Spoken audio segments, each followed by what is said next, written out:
James, the fam, how are you doing? Give me 1 second here. Give me 1 second. I will be very shortly when I'm doing this.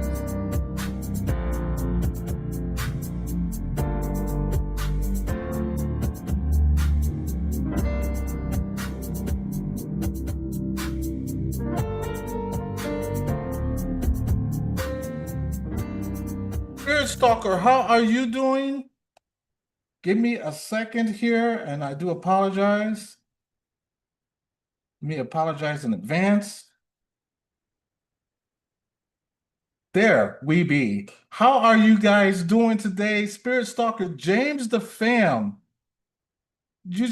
Hey, James, we love you, man. Hey, I'll give a nice round of applause to the one and only James the fam, because we have nothing but love for you, man. As soon as I get this thing. Please shout out to James the fam. If y'all don't have James the fam, please go by. Check out James. Like and subscribe and tell James that Eddie and Jen sent you. James, we love you, man. God, I am so glad you're here. I'm just kind of stoked. But we also have a special guest here. And before I say who they are and who she is, I want to also give a shout out to Pam Syme. How are you doing? Thank you so much for being here. And let me give y'all the proper welcome too, because I did not do that either. Nope, so nope. is it this? Yeah. I got to give y'all the proper welcome. Acknowledge me. I got to go louder than that. Acknowledge me. You have been acknowledged. I want to thank you all so much. And again, James the fam also for being here. Shawman. Shaw woman. Oh, Shaw woman. I'm sorry. 5th grade was the best teen years of my life. Thank you so much for being here. Acknowledge me. You have been acknowledged in the Spirit Stalker, and especially I gotta do this again for James the fam. Acknowledge me. You guys go by, show my boy James some love, and as y'all didn't know, he's got to have some major surgery done. Go by, check out the live stream that he did. He will tell you more about it. James, you are in our prayers. We mean that to the utmost. Christina and son is in the house. Acknowledge me. Daryl Stanley, welcome back. Acknowledge me. You have all been acknowledged. If I missed anybody, I apologize. But now I got to get my guest up in here. And without further ado, I want to welcome Liz from Abyss Paranormal and Vicky from Abyss. I want to give y'all the proper welcome here, as I like to do now. Wrong one. No.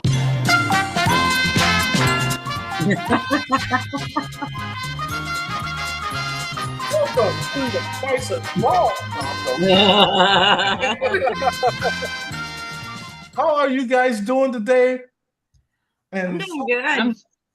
I'm just glad you guys are here. Michelle Wolfung is in the house. How are you doing, Michelle? Let me give you the proper welcome also, like I'd love to do. Let me get that off there. There we go. Let me try that again. My bad. I'm kind of running behind on everything today. Yikes. Come on, you Mickey Mouse. Acknowledge me. There we go. Acknowledge her again. Everybody, this is Abyss Paranormal. If you didn't watch the last live stream we did, believe me, these guys are wonderful. Vicky you're a sweetheart. I want to say that right off. You can tell they don't know me, Liz. Now, actually, Eddie, I think I've known you for quite a while. You and Jen both.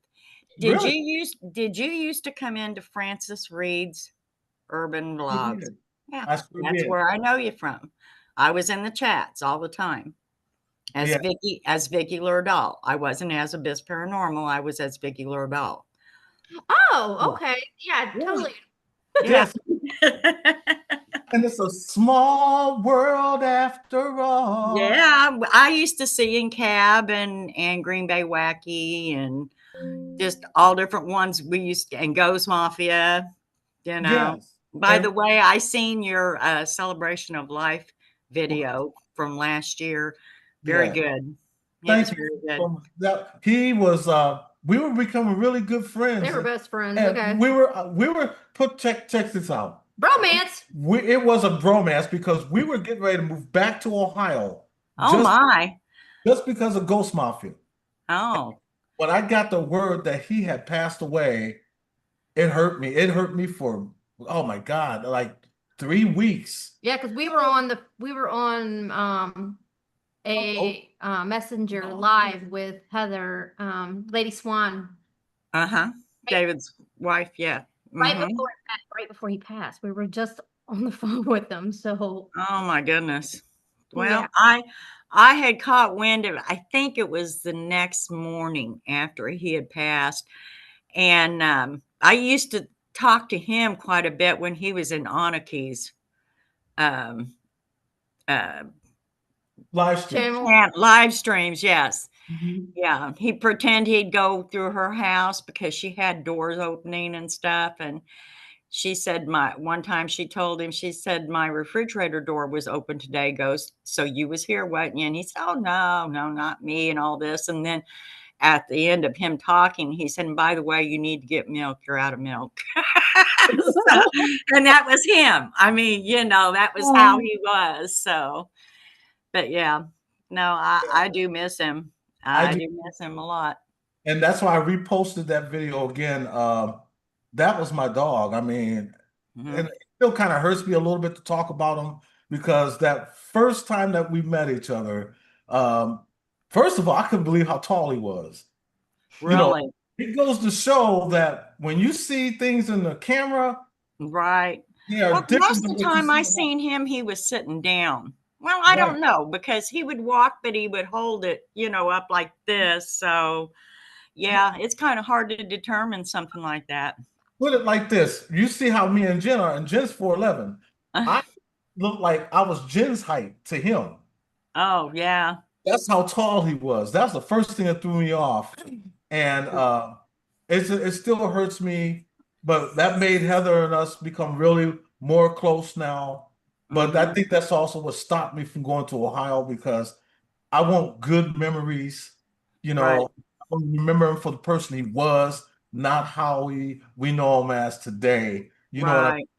So Yeah. that's but Liz, you need to look this guy up. I don't know if you've heard of him. He goes by Ghost Mafia. yep, David Swan was his name, David Swan was his real name. and And his channel was Ghost Mafia. Yeah. because Heather's going to keep this channel up. Okay, good. But he was also on D Live a lot now, and we Oh, all that's right. He went to D Live there towards the end when all the stuff went on with Cab and all of that. Getting swatted and all that stuff, and like they yeah, were. Yeah, that's why that's they when. all switched over, which I understand. But Mm-hmm. but now that you're here, we're going to start with you guys, and let me ask you, what first sparked your interest into the paranormal? Liz, you go first. Um, Honestly, it was back in the day when taps was a thing. I just stumbled across that show, and I didn't even know ghost hunting was a thing. I've never seen a haunting in my life. I've never experienced anything of the paranormal prior to that. Mm-hmm. But I've always had this weird um like fascination with it though, regardless. Like my favorite holiday is Halloween, and I like, haunted houses, and like the showman of it or whatever. But so anyways, what happened though was I was watching that show, and I was a manager at Wendy's in Missouri, one of the Wendy's in Missouri, and I had this coworker, and his name was Jesse. Mm-hmm. Jesse is the co-founder of Abyss Paranormal and Vicky's son. And one night he's leaving out the back door while I'm counting the cash out, and he says, "All right, I got to go do an investigation." And I was like, "What do you mean an investigation?" He was like, "Ghost hunting." And I was like, "Whoa, whoa, whoa!" I was like, "Come back in here, tell me about this." And that's how it all started. And that was like in what, '06 or '07, something like Oh that. 07. It was 07. The group was founded in 2006, and Liz and Ruben came in right at a year later. Okay. Yeah. Okay. And I want to give a shout out to our members that are showing up. Thank you so much for being here. We love you guys. Kelly, you know who you are. We love you. Can you tell us about your most unforgivable experience? Yes, I can. Go So, for it. as as somebody who had never experienced anything like, you know, the paranormal world or whatever until I got into ghost hunting, and I myself am a skeptic. I consider myself to be a pagan atheist, as I think we talked about that before. Right. So I don't necessarily believe that there is a God and that sort of thing. And I'm a person who you have to see it to believe it. Right. And of all the investigations that we have done, I've never seen enough conclusive evidence that made me say, oh my God, there's something to this, you know, Right. until last year, I believe it was, might have been the year before. Mm-hmm. We investigated a home in West Plains, Missouri, Mm-hmm. and we were reviewing footage from the investigation, and nobody caught it.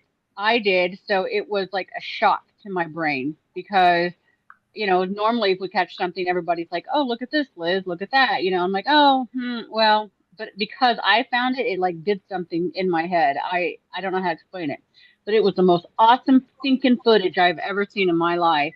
It was the camera was in the kitchen. There was this black fog-like mist type thing that came out of the ceiling, Well, it zoomed wasn't over to me. the no, um, but it zoomed over to the window and stayed there for like maybe half a second, and Mm-hmm. then did like a loop and went dropped straight down to the floor, and That's that something, was dude. I profound to me. know and drop my. You sure it wasn't me? You know, Eddie, I've seen you move. It wasn't you, hon. okay. Peeping heads or peeping toms. You know. How about you, Vicky? Well, the paranormal has been, I really honestly don't remember a time in my life that I wasn't watching. Um, I did my first investigation when I was 16, which that was many, many moons ago, guys.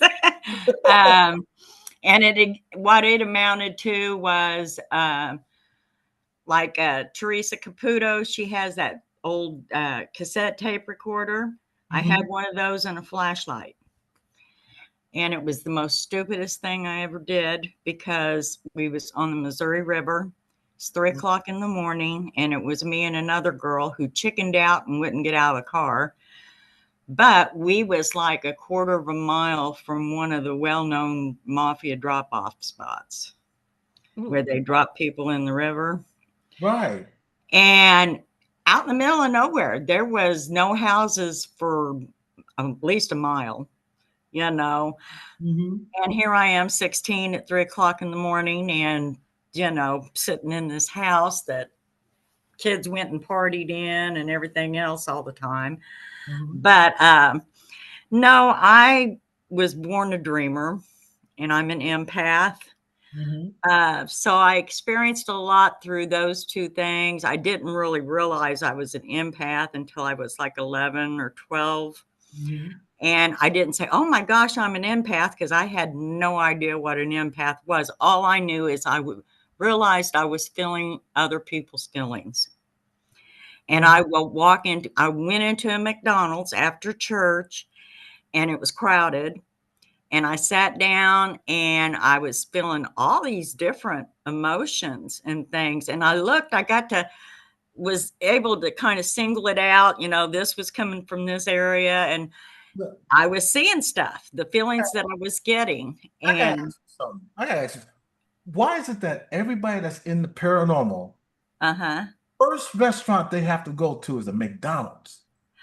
well, I went to actually it wasn't, I did at Pizza Hut quite a bit, but it just so happens I was able to recognize what was happening, because I went in McDonald's feeling really good after church and just, and I got in there and part of me was sad. And then it was like I had mood swings, and I started realizing I was picking up on what people was doing, Got that Happy Meal in it. You're like, oh. Yeah.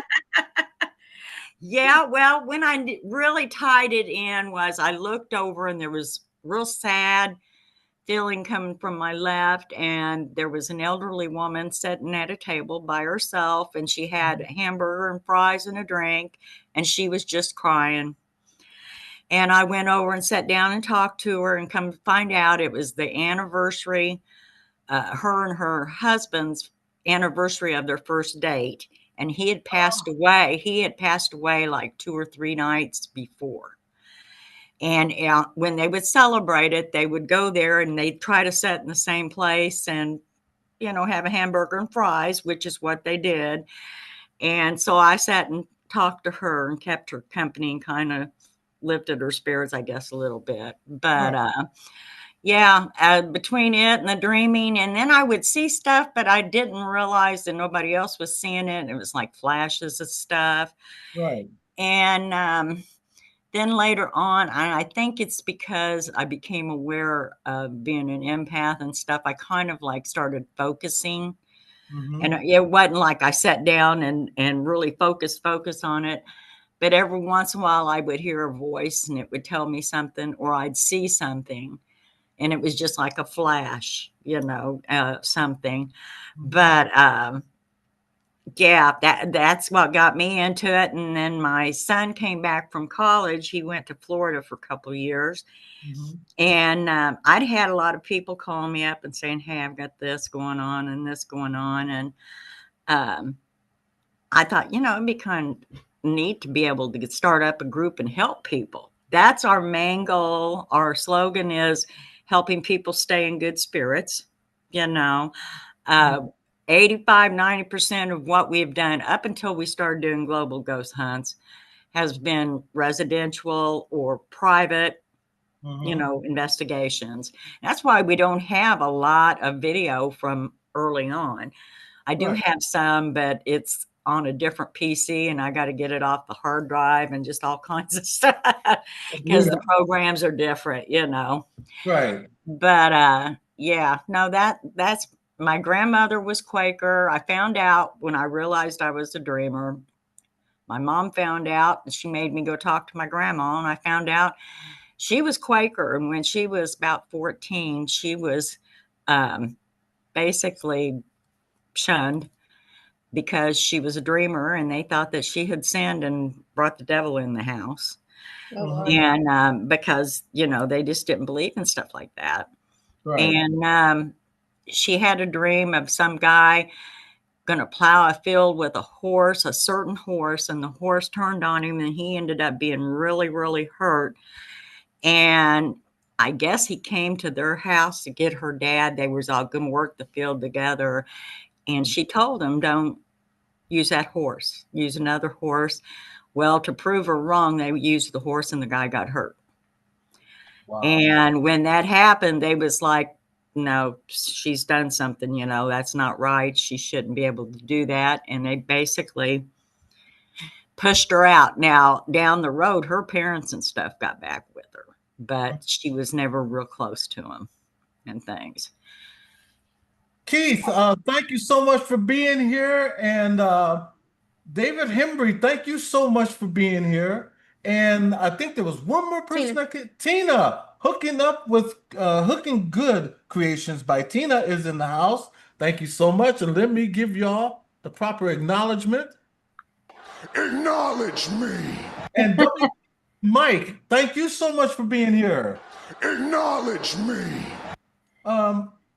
Let me ask you, what do you think people misunderstand about the paranormal? Well, some of it has to do with their upbringing. A lot of your very religious people, they believe it's of the devil, that spirits aren't really spirits, they're demons, that type of thing. I don't know. I've had so many experiences with different people, and Liz and Ruben, they're good. I enjoy having them because they are skeptic, and because when we put everything through the paces over and over to see if we can debunk it and all of that. So, but I'm yeah, sorry. go ahead. I'm reading something that's WTF Mike told me. Oh, I see how it is. Oh, I see it. Yeah, yeah. I've got the chat on my phone. It took me forever. I shared you out. That's why it Oh, probably looked like I had my nose in the phone and wasn't paying attention, but I was sharing you out. I'm hoping that get your followers in, because this story, this today is about you. Well, Uh, yeah, but it also gets you people in too. Get your you know, group and stuff yeah, in. but our thing is what we like to do is we like to pay love forward, you know, Right, because I've right, always had people ask us all the time, why are you always shouting out all these different YouTubers, this, that, and the other? Because we pass the love forward. In right, order to get love, you have to give love. right, You'll right. get it back on you twice as full. Steamboat, thank you so much for being here. Let me acknowledge you. Acknowledge me. So let me ask you, do you believe some people are more sensitive to the paranormal than others? Yeah. I think it's a lot of it is they're more open for it. They're more open-minded too. A lot of them, you're raised, oh, that's not true. It has to be something, and they put it off, or they just flat don't want to believe it. Just no, that ain't it. I ain't seeing nothing, I ain't hearing nothing, or what have you. Right. But yeah, I do. I believe that there's some that's more open now. Me, I am not a steady. I'm more of an empath, but I mean, I told you I get flashes and stuff, and I have things come to me and things off and on. Yeah, I remember my first But time getting that's flashes. right. It's not. It's not a steady thing. I mean, I may go I can go into Jonathan of Crossover Paranormal. Hmm. I can go into his investigations, and there's times I'll feel things, I'll hear things, I'll kind of see things, and I'll tell him. And then there's times there's just nothing. And he's getting stuff, his equipment, but I'm not picking up on anything. So yeah, there is more people that's more open, and I think I am because of the simple fact, like I said, I've been this way since I was real little. Right. So You know, I think we're kind of the same because I tell people, I don't mind talking to spirits, but I don't want to see none. You know, I really no, don't. I've seen them, and I don't have a problem with it as long as they don't purposely scare me. I've got a Right. couple I know when they pass, they're going to come back and do just that now because I said that. But, but yeah, I agree with you, Eddie, on that. It's not something you want to deal with like Right. that. And if we got a spirit that needs crossover, that's why we have our good friend Christina, son. And we Hmm. right over to her. We're Yeah, we like, do. here you go, Christina, you take over. Those the crossovers for Hey, it, so we We still. have a job for you. Yeah, there you go. news. And now for today's weather is Christina. Christina. Yep. How do you prepare for paranormal investigation? How do you It guys? just it just depends on we've got our basic stuff. We charge everything up, and we go in first and we do like a pre-investigation. We go and kind of walk around and talk to the people of the business or the house, whatever it is, and find out what they're dealing with, take some pictures and maybe run a voice recorder, and then we'll come back and kind of go over it. But usually when I go in, I walk around and see what I feel, Right. you know, and if I feel something heavy in this room, I'll say, okay, let's put a recorder out and get a camera, that kind of stuff. Let's do this. And where there's usually activity, I will work the rods, and we work the spirit box and different things like that. trying to catch something where they've said they've had most activity, and it just depends on the situation. If we've had somebody that's got an aggressive spirit that's been touched and held down and stuff like that, we handle that investigation a little bit different. For the most part, we had a cabin. It was built in the 1800s, and the guy knew he had seen stuff, he had heard stuff, and he was like, I want you to get out here and prove it to me. I know I see stuff and that. And so we did stuff, and yeah, first time in all the years that all the investigations we have done, that they literally cooked for us and baked cakes and brownies and everything, fed us. The spirits cooked for y'all? No, No. I'd be bringing those spirits home with me, let me tell you.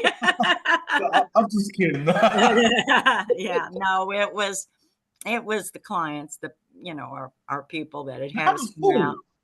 Yeah. Because if they see us coming to the house, they better have a packed fridge. My boys can eat. Hello to Skull JG40. Thank you so much for being here. Let me give you the proper acknowledgement. His name is Joe. Oh, Joe. Well, Joe. His name is Joe. Yeah. Well, you know what? I'm gonna give you a better acknowledgement than that. Acknowledge me. Jamie Otwell, this is a very, very good friend of ours up in Ohio. Jamie, thank you so much for being here, bro. And let me give this to you. Acknowledge me. You have been in who? Fallen. Oh, Fallen Angel. Oh my gosh, Fallen Angel is in the house. Oh my goodness. Acknowledge Been a me. while since I've seen her too. I used to a go in her long chat. time. Oh my gosh. And see, I'm giving them a wrench because I got mine sitting beside me. Oh. So, anyways, I'll get back to what I was saying before. Have you ever felt truly scared or threatened during an encounter? Has anything threatened you or you felt threatened? I haven't at all. I was going to say, nothing real recent. There was some I questioned. Oh, Jamie, your question. Jamie said, have you ever had a scary experience with the paranormal? I think that's on the lines of what I just said. Yes. So I'm pretty close. Just worded a little different. That's all. Sorry, I just realized that. My bad. So I die this. Okay, I'll let y'all know right now. I'm up there. Okay. I die this because I want to make myself look young, even though I walk old. Well, I quit dyeing my hair back in 2018, and you can really tell a difference in my pictures and the videos before then and now, because I've got a lot of gray and white in my hair and stuff. Me too. She's white, so I agree. Yeah. But on the real though, actually, do you believe some people are more sensitive to the paranormal than others? Yeah. Yep, I do.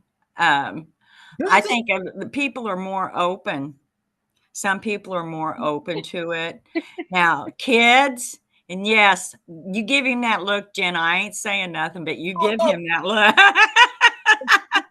She gave him the look of, you've asked that question. Yeah. I just asked that doggone question. See, I'm getting so old. Before you know it, I'm going to be just like this, asking questions. You might have to quit dying that because it may be going to the brain.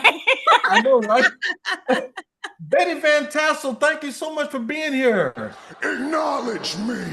And you know what the tassel stand for, don't you? Hey, Betty. Hey. Now, you might remember Betty as Mama Yorkie. She came in Francis Reed's as Mama Yorkie. Oh, okay, yes. Okay, well, that's Betty Van Tassel.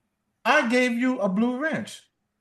There you go, Betty. Just by being here, gave you a blue wrench. But back to the original question I meant to ask you, how do you prepare for paranormal, which you already explained? So my next, see, I got all this stuff written down, I don't blame you. They don't mark it off. and I don't but mark it off. I can tell. So the next question is, have you ever truly, did I ask that? Okay. What's the Well, most, hold on. Can I add something to preparing for a paranormal investigation Yeah, though? you go ahead and do that, yeah, Liz. go ahead. Okay. So yes, we don't necessarily do like a prep per se, but we have found going into one particular investigation that if we don't have the right energy going in, that it can really influence the investigation as a whole. If you are a person who believes in energy as possibly being the spirit, or whatever, you have to understand that energy influences energy. And Mhm. so if you go into a calm house, but you're wired for some reason or another, you actually influence the environment and the possible spirits that are, in the home as well. So we've learned from that one particular investigation that we have to be Careful what we cleansed, so to say. speak, about the energy, you can't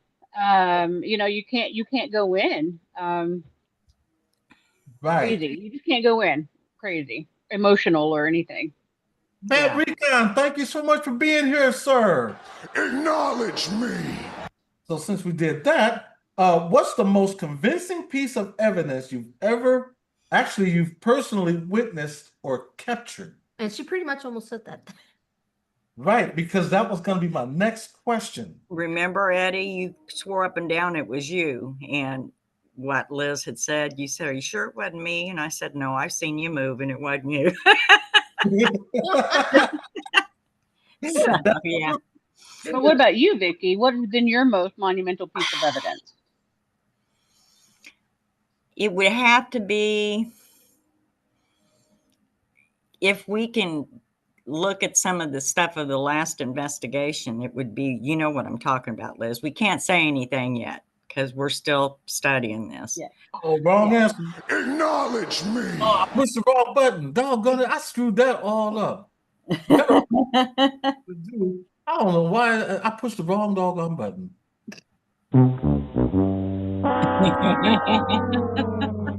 My bad. Yeah, yeah. But I have a picture that I found. I took it during the day. If we do an outside investigation, I always go out there the afternoon of the night we're going to investigate, and I walk all over and I take pictures because there's holes, there's big rocks, and you don't see them until you fall over them, that kind of stuff. Yeah. And we went to a place, and every state has one of these. It's called Crybaby Holler.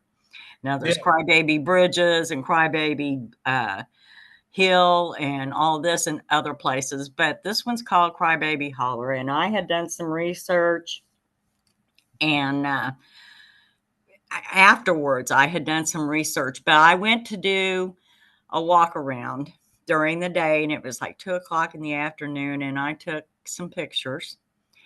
And I really wasn't, I wasn't investigating. I was just trying to take some pictures of stuff so I'd have a lay of the land so I could show everybody and that kind of thing.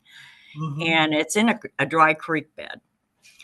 And I got, after the investigation, I didn't get a chance to look at the photos. After the investigation, I did some research and found out some history. And of course, you hear stories and everything's been embellished and that over the years. But I thought, okay, this could be because it happened in the mid to late 1800s. So this is a possibility that this might be what started all of this. And but I was going through the pictures, and then I thought, I never went through those daytime pictures. And there is a woman from about here up, and she's dressed in period clothing. She's got like a bonnet, and you can see where it comes and ties under the neck. And then it has a high neck collar blouse, and it's light colored. So I can't tell if it's white or what, but it is light colored. And she's very plain in the picture, and how I have learned, and I was told by a photography professor how to debunk matrixing or pareidolia, as they call it. Right. Zoom in. If you zoom in more than once, or sometimes it happens on the first zoom, it will change. If it's pareidolia, it will change colors and it will change shape. Right. And you keep going and you find out for sure what it is. Then, it starts pixeling out and stuff. I enlarged her 3 times and there was no change. Her form is still there. Her colors are the same, everything. And it goes along with the story of a woman who had a buggy and had a baby and she was pregnant. Also, now the baby, I say baby, but I think he was like 2 or so. She went to the store and I guess a freak storm showed up and she was trying to get home and she went to cross this creek bed. And back then they didn't have the low water bridges, But anyway, something was wrong with one of the wagon wheels. She just lived right up the hill and the 2-year-old was asleep. And she thought, okay, I can cut through the woods real quick and get back before he. Make long story short, by the time she went, got help and got back, flash flooding had happened and the buggy was gone. They found pieces of the buggy, but they never found the baby. Wow. And then the woman snuck out in the middle of the night because she couldn't go to sleep to try to find the baby again. And they ended up finding her washed up on the creek bank. But this picture kind of relates. I'm not saying it's definitely her, but it relates to time period wise and stuff. And about where this picture is, I'm going to say maybe 4 or 5 foot to the right of where she is where they found that woman's body, supposedly, on the creek bank. So, I mean, that's one that really got to me, is the first one, Right. That really stood out to me. Get back. I've got 2 cats that decides that they're thinking they need to get up and get attention. Go lay down. Go on. Okay, because We have 3. right down here. And Jason Finch, thank you so much for being here. And there's one more person here Southern too. Belle. Southern Belle, thank you Acknowledge me. so much for being here both. I love so wonderful. Yeah. And before we go, everybody that's in the chat, if you have a YouTube channel, before we go off, I want you to put your links in there so that everybody can come by and check you out. Show some love to you. That's how we give love back to the community. Otherwise, it'd be $5.99 this week only. Free t-shirt. Let me ask you, how do you debunk, or how should I word this? How do you debunk or rule out natural explanations for phenomena? Anything that you see that could, like us, we don't really believe anything is paranormal, that it has to have, a reason behind it. Like, even though what happened in our garage, we always try to find the reason behind, Yeah. things down. There has Yeah. to be a reason. It kind of depends on what's going on. I can tell you one of the things I do when I have people call and they'll say, okay, this is what we got going on. I will say, look, before we come and do an investigation or whatever, if you've got a video recorder, even use your phone. If you've got to, set it up, put up a voice recorder, something like that. And you might find a good explanation for what you've got going on. And that has happened a lot of times, lot of times. And we didn't do, but they end up keeping in contact with me. Hey, I heard about this. Have you heard anything about this? But yeah, there's a lot of, what we do is we pass anything we find or we see and say, we do have what we call a file, which is we've tried to debunk it. We can't do it, but yet we can't say what it is. Right. So picture wise, video wise, even if it's an EVP, I don't know that we have very many EVPs in the home file, but yeah, there was one I think we couldn't figure out if it was a growl or what exactly it was that we was hearing. But anyway, you know, we do have a home file, you know, for that. And but most of the time, we'll find out it's like a reflection or somebody else. You don't realize somebody is actually in the picture, or Right. it might be a Walmart bag hanging in a tree or something. That's like me. That's Vicky. That was me. Oh, don't ever try to go over your video and audio or pictures at 3 o'clock in the morning and you haven't slept for 2 days. Oh, Lord. Just don't. Because your mind. I spent like an hour trying to figure out what this white thing was. And we had something, and I was like, it's not a leaf. You know, it's too big. And I was like, Liz had to have seen it because it was like hanging down like in front of her, but really it wasn't. She was in front of it.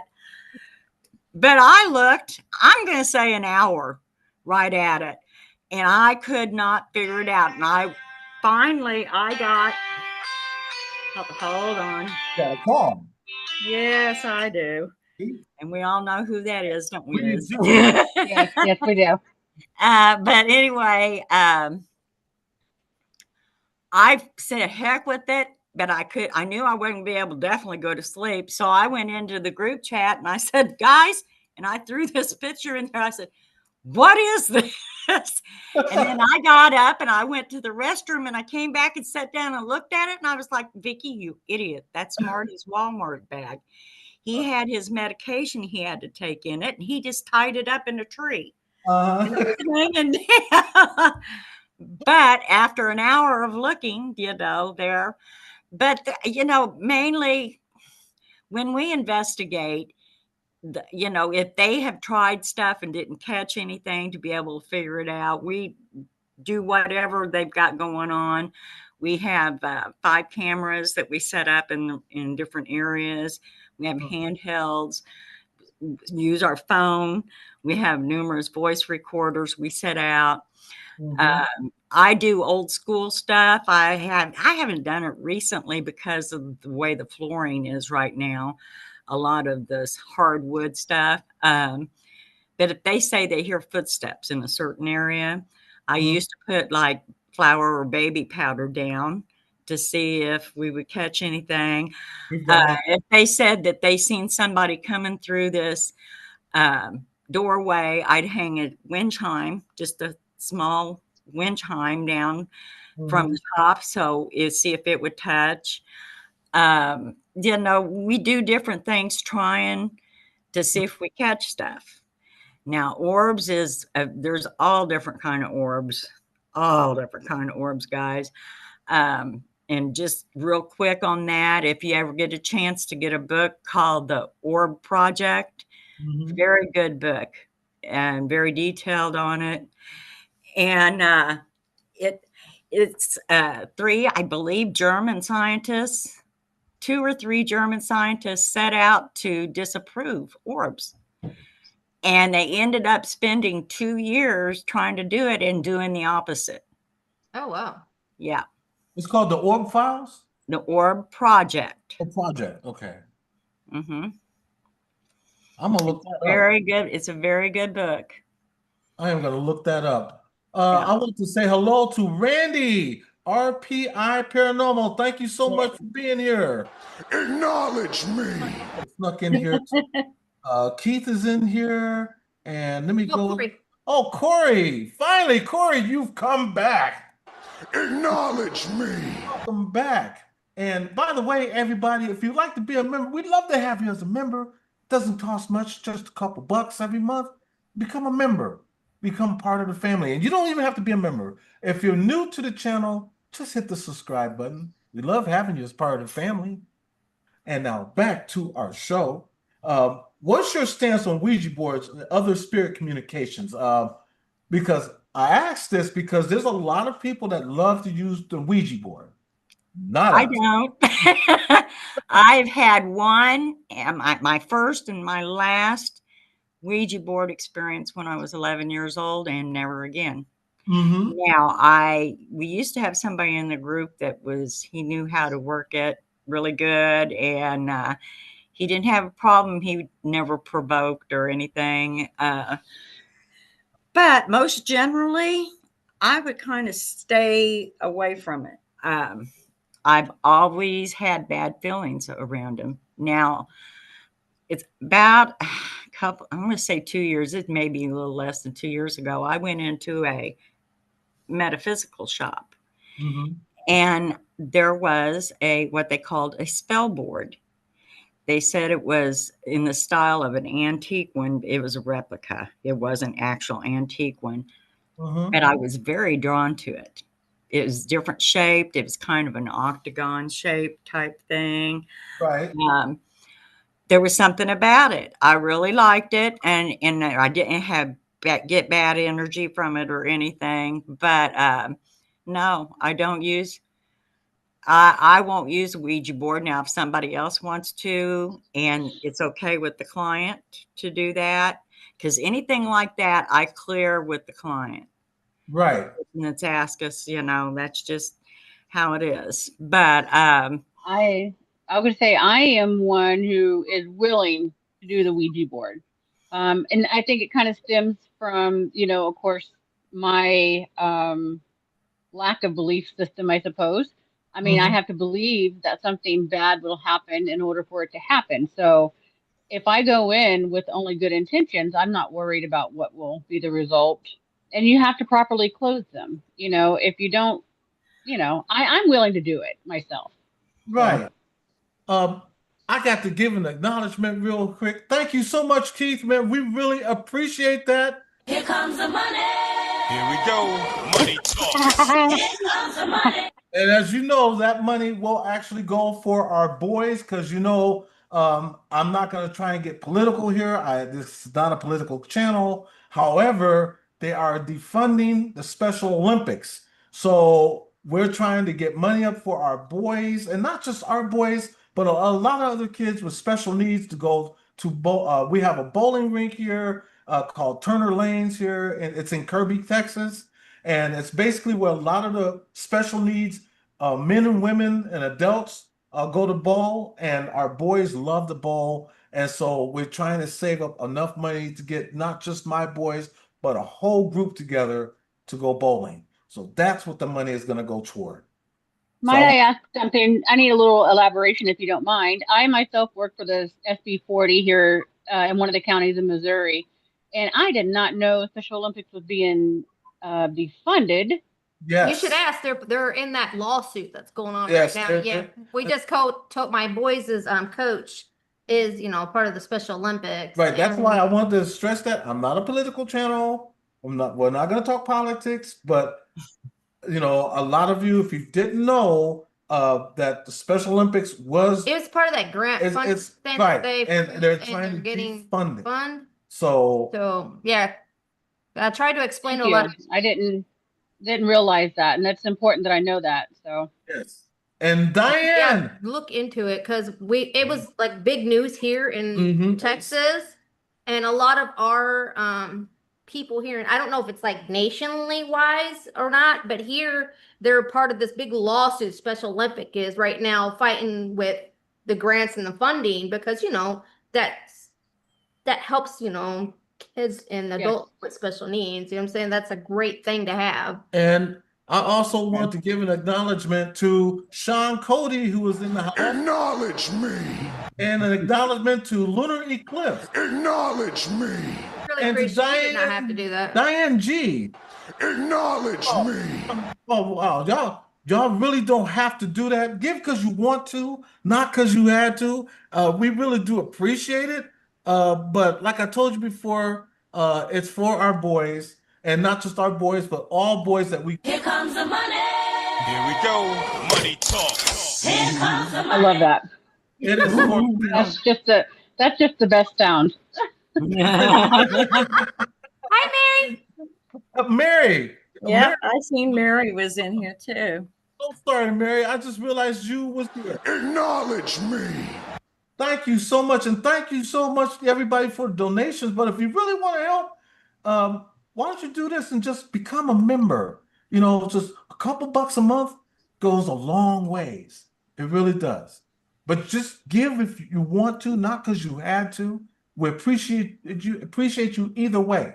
Even if you just subscribe and become part of the family, we appreciate that even more. So, with that said, Speaking of that, Eddie, Cody came in, at least I think he did. Cody's vlogs came in and that's our hit son. my TikTok and stuff. And I went in and subscribed to him and I watched his, he had Halloween displays. Mm-hmm. That's his favorite. And I made a comment on that. And yeah, but he came in and I was like, thank God, because I had forgot all about going in because I had intended, I even wrote it down so I could go in and I hadn't done it yet. But the minute he came in and I seen that, I was like, okay, I'm doing this, you know? So I went in and That's one of his favorite holidays, that and Christmas. Oh God, he loves to decorate, so Mm. that's his thing. That's his So thing. And Halloween and My Christmas. boy. Halloween and then Christmas. yes, and we let him go at it, you know, decorate it Oh. any way he wants. And there's Cody right there. Hey, Cody. Hi, Cody. We're trying to help him get up. Acknowledge Hi, Lunar. me. His last YouTube channel he had, it got hacked. So lost all his subscribers and then he couldn't access that YouTube anymore. So he started over again. Right. So back to what we were saying, before I rudely interrupted everything. Do you think spirits are aware of your presence when you investigate? It depends on what kind of what kind of a haunting it is. If it's residual, they're not because they don't even interact. They walk right past you, all that kind of thing. There's no interaction. But there's some, I have been in a house that I knew something was there. The house I live in is haunted even, but it's mainly residual. And I live about a block right straight up the street from my house is a very large funeral home. So I get visitors from time to time. I wish we was living in your house, but then it won't be haunted anymore. Kids are chasing right out. They're like, well, you know what? My son said that they're scared. Jesse lives upstairs. My house is very large. It at one time was 4 apartments. It was built in 1900, so it's 125 years old. Oh, wow. And I have a residual of the man that built the house for his wife. And but from my understanding, they died here in the house. Wow. But it's residual. And it's strange because back in the 80s, we bought the house in 2015. But back in the 80s, my cousin lived here. And I lived clear up in Independence, which is like 3.5 hours from here. And my mom came down and they stayed the weekend with her. And my mom come in and the first words out of her mouth is, Louise has a ghost. You know, and she proceeded to tell me, and I said, she didn't even say anything to you. She said no. And then in 87, my daughter came and stayed the night with her granddaughter. And I picked her up the next morning. She got in the car, and the first words out of her mouth is, Christina's grandma has a ghost, Mommy. And I said, oh, what did it do? And she said almost verbatim what my mom had seen. Wow. And I said, it didn't say anything. She said, no, it didn't even say boo. She was 7, you know. Didn't even say boo, you know. But yeah, no, it just depends on the haunting. But I have been in houses that you could feel something there, never nothing, and then all of a sudden they start doing things to let you know they're there, trying to interact with you. And then I've had those that I felt that they didn't trust you. And then after they're around you, maybe you go back and investigate more than once. You know, they get used to you coming around. They kind of gain your trust and they try to tell you something. You know, that's why I'm really big about the spirit box, even though the noise gets on my nerves. And my son Jesse said, "You start the spirit box up, and I'm leaving." It gets awful. on him. It bothers him really, really bad. See, that just walked right into my next question I was going to ask you. I was going to ask you, what's your take on the residual and intelligent hauntings? But just ease right on in on that. So I just walked you right into that. Yeah. knock that one Well, out. I think Eddie, you and I had kind of touched on that when we spoke last, and you know, for the most part, I really just agree with what you said about a lot of it. I do feel like though, like residual is very specifically though, an energy imprint, so to speak, that just constantly it loops. Turns over. It doesn't even know it exists. It's just an energy imprint. Right. But I'm sorry. It's just going to keep doing what it's doing, no matter what you're there or not. It's going to just keep going, kind of like a tape recorder. Yes, exactly. Right. Yeah. And then, like, I feel like legit hauntings are that of just your past humans. They're gone, and so there's something here that's kept them, and that's the real reason why I am seeking information about the paranormal myself. I personally want to know what it is that holds them here, what decides that they're going to leave. You sit there and you have groups come in and you like can banish something, but why were they there to begin with? And are we truly able to banish them if there's some reason why they're still here? Like I have so many different questions that I would like the answer to. And my ultimate goal is to be able to actually hold a conversation with somebody who might be on the other side of that curtain so that I can get those answers. I want to know. Yeah. I agree. That reminds me, have you ever encountered any non-human entities? I have not. No, not really. There was something I never actually met it. We had a client, and it's one of those things I gotta watch what I say. He was having issues with a demon, and he came to me and he was telling me all this stuff. Well, I started doing research and it just wasn't making any sense. A lot of it wasn't making any sense. And then I realized he was lying to me about some stuff. And so I just let him know. But believe it or not, this demon came to me in a dream. And then there was, I was seeing it like in the background. And there was this guy I did not know in his mid-20s or so. And he kept saying, and I can't say the name, he said, so-and-so knows. He knows. He's going to. And I was like, what? And then he gave me another name to talk to. They would know what he was saying and who he was, because I was asking him who he was in the dream. So I called the female of this couple and I said, this is what happened. And I said, he was giving me a name, but it didn't make any sense. He wasn't giving me his name. And she just said, oh, yeah, he was. And it ended up being her brother. And I had described him to the hilt on it, and she said he died when he was 27 in a car accident. And she said, now, I'm trying to watch what I say.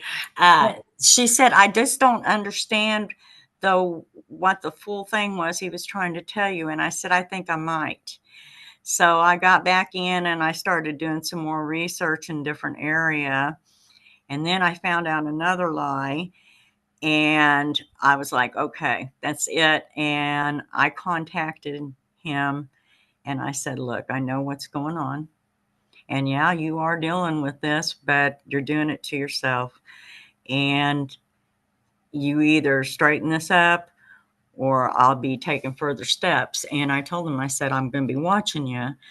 And this guy, I cannot tell you what it did, but he was, his profession he had been working in for many years, almost 21 years, something like that. Wow. He all of a sudden, they was living in a house that he had lived in when he was younger. He all of a sudden decided that he didn't want to do this anymore and quit. And they sold the house and they moved to Kansas City and haven't had any more issues. Oh, So Wow. that's how that went. But it was a demon. I mean, it wasn't, you know what I'm saying? And now I have seen animal spirits in my house. I've had my cats, my dogs come back to me, walk through, different things, I can believe that. Yeah. Especially if you was attached to an animal, a cat, Yeah.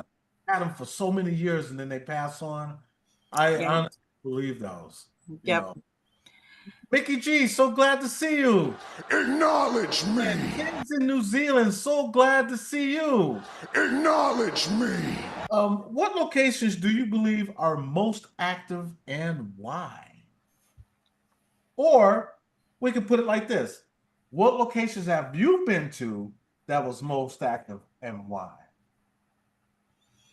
I would like to say that I think probably the most active locations will be the ones that nobody suspects to be an active Yeah. location. Yeah. And I think a lot of places get so much notoriety that that we hone in on those specific spots, and then we seem to forget about the historical significance of others. And I think that, especially like we were talking earlier, who's more susceptible to the paranormal? If you have a family that moves in and believes that the paranormal is not real into, a mid-century home, they may not even know that their home is haunted because that's not what they're looking for. That's not what they're picking up on. But that would be the one thing that I think would be the most haunted, is the places nobody would ever suspect it to be. I agree 100% on that one right there. As a matter of fact, everybody in the chat, if you have a question for these lovely ladies, please put your questions in and we will try to get them answered for you. So we don't want to be the only ones asking questions. We could be like the National Enquirer. Inquiring, want to know. I want to know. Earlier when Liz said she's got to see it. Well, Missouri is called the show me state, and we definitely live up to that. You got to show me, okay? And you're A right. haunted train ride. Where? Steamboat said, "How you all been to Jefferson, Texas, where the haunted train ride is?" I didn't know that was a thing. I didn't know it was a thing. On the train ride? I'm No. in Texas. We live here in San Antonio. Oh, Jefferson, Texas. That's a place we want to go, the hotel. I want to go to the And hotel. I want to go to that hotel in Jefferson, Texas. And I'm going to let the owner know, if he don't want these spirits here, my boys will take care of that for you real quick. Because they're Lunar, I was going to add on to, she did say even new homes can be haunted. Again, because of the land. The least suspected place. I agree. The least expected place, yes. Especially a new home. And Liz, Lunar is Mary. Her name is Hello, Mary. Oh, Janet Sarlo, how are you doing? And she's been here so long, I did not acknowledge her. Acknowledge me. I hadn't seen her in quite a while in a chat. Yeah, I am so sorry. Have you noticed changes in the paranormal activity over time or during certain events like lunar phase or tragedies? Has you ever noticed anything different? I have lunar phases, especially full moon. It seems like a little more active and not necessarily aggressive. It's just they want to be known more. The different things they do, they want to be known more. But yeah, there's different times. I have noticed though, I mean, people all the time say we want to go overnight. And most of our investigations we do of a night. It's just because the veil is thinning and things, and it seems like I can get through to them. You say you do? Do what? You do? You do. I do. No, I don't do. You don't? Well, No, because I heard you say most of the investigations that we do. Oh, we do. Yeah, we do investigations like that. Yeah. I'm sorry, I have No, yes, I know, Eddie. I know how you are. I'll mess up, and it's okay. I'll mess up your chain of thought, heartbeat. We do have a question in the chat though. I think that should be answered. Donna Cantor, she said, "How do you know if it's a loved one that passed or a regular ghost just passing through?" Good question. I think. Go ahead. I'm sorry. Go ahead. No, go ahead. I say, go ahead, Liz. Go ahead. Oh, okay. I was gonna say, I mean, and that's kind of where people like us come into play. Like that's kind of the goal, is to find out who it is you are dealing with. For the most part, I do think that if you are seriously missing somebody, I do think that your memories, your heartfelt emotions, and all that can pull that energy back into you. So a lot of times, if you're missing somebody, it's very likely that the person you are being haunted by is somebody you love and miss. If you live in the vicinity of such as a cemetery or a funeral home or something like that, then it's likely you have somebody that's just passing through simply because you're in their path. Right. But that's what paranormal investigators are for. That's, why we do that sort of thing, is to try to find those answers for you so and you can be put at ease. Like Vicki said earlier, our slogan is keeping people in good spirits. That's the whole thing, is to make sure that you are okay, you are comfortable, and you understand, what you are dealing with, so that you're not scared and you're not uncomfortable. Right.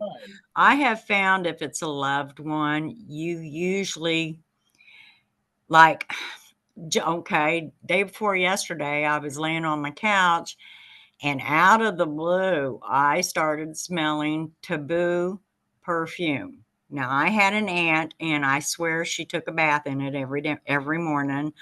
But I loved it. And it had been years since I had smelt it. And I smelt it and I was like, oh my gosh, that's got to be Aunt Pat. So I proceeded to talk to her a little bit and it went away. But I got to thinking, not even a week ago, it was the anniversary of her death. So more than likely, she was just kind of around and seeing what was going on. She died after my mom died before her. So, she was kind of my mother, so to speak. She kind of was there, and family-wise, Right. But yeah, I've smelled my grandpa's tobacco. He used to smoke a pipe, and I've smelt it numerous times. My brother is constantly walking up behind me and putting his hand on my shoulder. Now, my brother has warned me in my sleep. When I was younger and we lived at home, he'd come in and wake me up for school, and his knees would meet the mattress, and he would just bang his knees into the mattress. Get up, tiny twister, that type of thing. Right. And several times, he passed in 95. And several times since then, I'll be sound asleep, and all of a sudden the bed will start rocking just like, him. And I get up and smell smoke, or somebody's tried to call me and I didn't catch the phone call, or there's something, But yeah, people can usually, there's something familiar if it's family. Liz has a thing with, what is it? Patchouli scent. It's really Reuben. Reuben has a strong. It's ironic because it's my mother who wore the patchouli, but when Ruben Right. smells patchouli, he gets sad because he actually really liked my mother-in-law, and Right. or my mother-in-law, his mother-in-law. But yeah, Yeah. They don't. but Hey, my mother-in-law smells too. Oh, not like a Lord, I big. How hope she's far not does she watching. live from you, Eddie? How far does she live from you? You better be ready to run. Like Shrek said, far, far away. My son-in-law lives in Arizona right now, so yeah. Christina's son had a question for you. She said, have you ladies ever come across something that wasn't a human spirit and there was something you couldn't explain? I think we kind of hit on that a little bit earlier, where Vicky was talking about a very specific case that we as a group did not investigate, but she did feel like there was, you know, some demons running amok, so to speak. But as far as investigations go, I don't think we've ever actually run into anything that was non-human, have we, Vicky? I don't remember. Not that we could prove was non-human.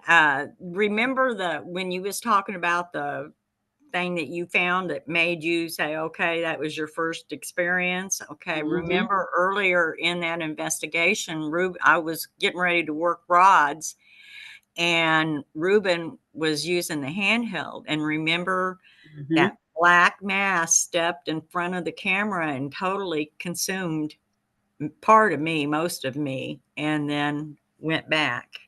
And we never knew what that was, but I had the feeling that that was not a human spirit.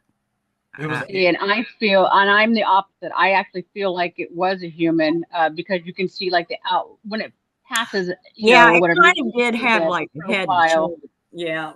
Yeah, it Yeah. did kind of have It something, but I reminded don't me. know, there was something about it. It reminded me of an old man who might have been a little hunched over, and you know, that sort of thing. So Right. Right. um, And it could have been anything, though. I mean, because of that explosion there close to the house that we investigated and Yep. everything. And they have a mass grave in the cemetery because the bodies was so badly burnt they couldn't identify them. Yep. So, Vicky, just so you know, Lunar did say she had an aunt that used to wear taboo also. I love taboo. I think it yeah. was fantastic. Yeah. I mean, she had everything. She had the body powder and the whole 9 yards. And I'm not, but she loved it and everybody knew she loved it. I liked it, so it didn't bother me. But so yeah. Mrs. Donna Cantor, I think she was adding on to her earlier question, because she said, my late husband had very unusual cologne, like nothing I've smelled before when he visits me. So I think she might be having visits by her late husband. Yeah. That's probably why she asked that. Yeah. And then Christina's son had another question there. She said, my mother came one day, a flat out, and asked me why I gave an offering of sangria to the spirits and I didn't make her coffee. Oh, the question's right underneath it. Oh, and the question she had was right underneath it. What other divine beings, like elementals, will have maybe faces and look like humans? And hello, Just Jim. Acknowledge me. You go for that, Liz. Well, that one's a little hard one. Beings like elementals. I mean, we have a whole show on cryptids over on our page, that we have covered a lot of different non-human things, you know, and it might have been, a lot of it might be hoaxes and some of it might be true or whatever, but there are a lot of different things that have a human element to them. A lot, you know, especially when you go to talk about, you know, and I don't know how uncomfortable everybody is with this, so I only say it once, but like skinwalkers, for instance, you know, they take on human form and then they, you know, I think there's a lot of things out there that potentially could be real that have human elements to them. See, that was going to be my next question, because I was going to ask you, have you ever brought anything home from an investigation intentionally or not? Never intentionally. Never.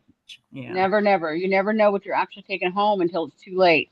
But I have never taken home anything I unintentionally. always tell them you have to stay here, you know. You can't go with me. Do not follow me home. You know, do not follow us usually. That's what we Things do. like that. The group is so diverse. The members of our group, I mean, we have pagan and we have Christian, and, you know, so I usually tell them, you guys do your own thing before we go in. I always silently pray. I carry crystals for protection. You know, it just depends on what I know about where we're getting ready to go and investigate, you know, what I think I need to take. I just realized something. You guys finally hit 1,000 subscribers. Apparently. Yeah. Yes. Thank you, everyone. Dina Shaw Woman has been working on that very hard for the last week. Dina is one of our biggest supporters. I gotta try this again because you guys deserve this.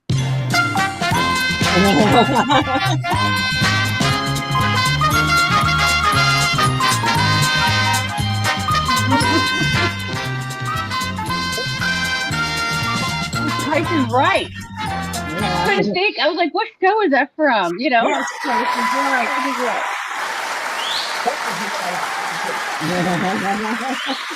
I gotta remark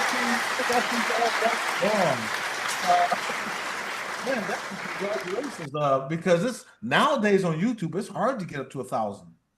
Well, I have Yes. been actually back in 18 or 19. They were like, okay, I did not have a video. I was just a support channel in the beginning, first 3 or 4 years. I had no videos. No one knew what I looked like. I had no pictures, you know. And there was a bunch of people, and they came to me, and I think it may have been Francis's or Cab Sevens, one or the other. You need to get up, because I had somehow, and I had never asked for subscribers. I had like 300, and they said, you need to get up to 1,000. You need to get it. What would you do? And I said, okay. And you need to make a video. And I told them, I said, okay, you get me up to 1,000, thinking, no, I was 3 or 4 years already in and only had like 300, you know. So I was thinking, nah, this is going to be too much for them. And I said, you get me up to 1,000 and I'll make a video. And 2 days later, I was at 1,021.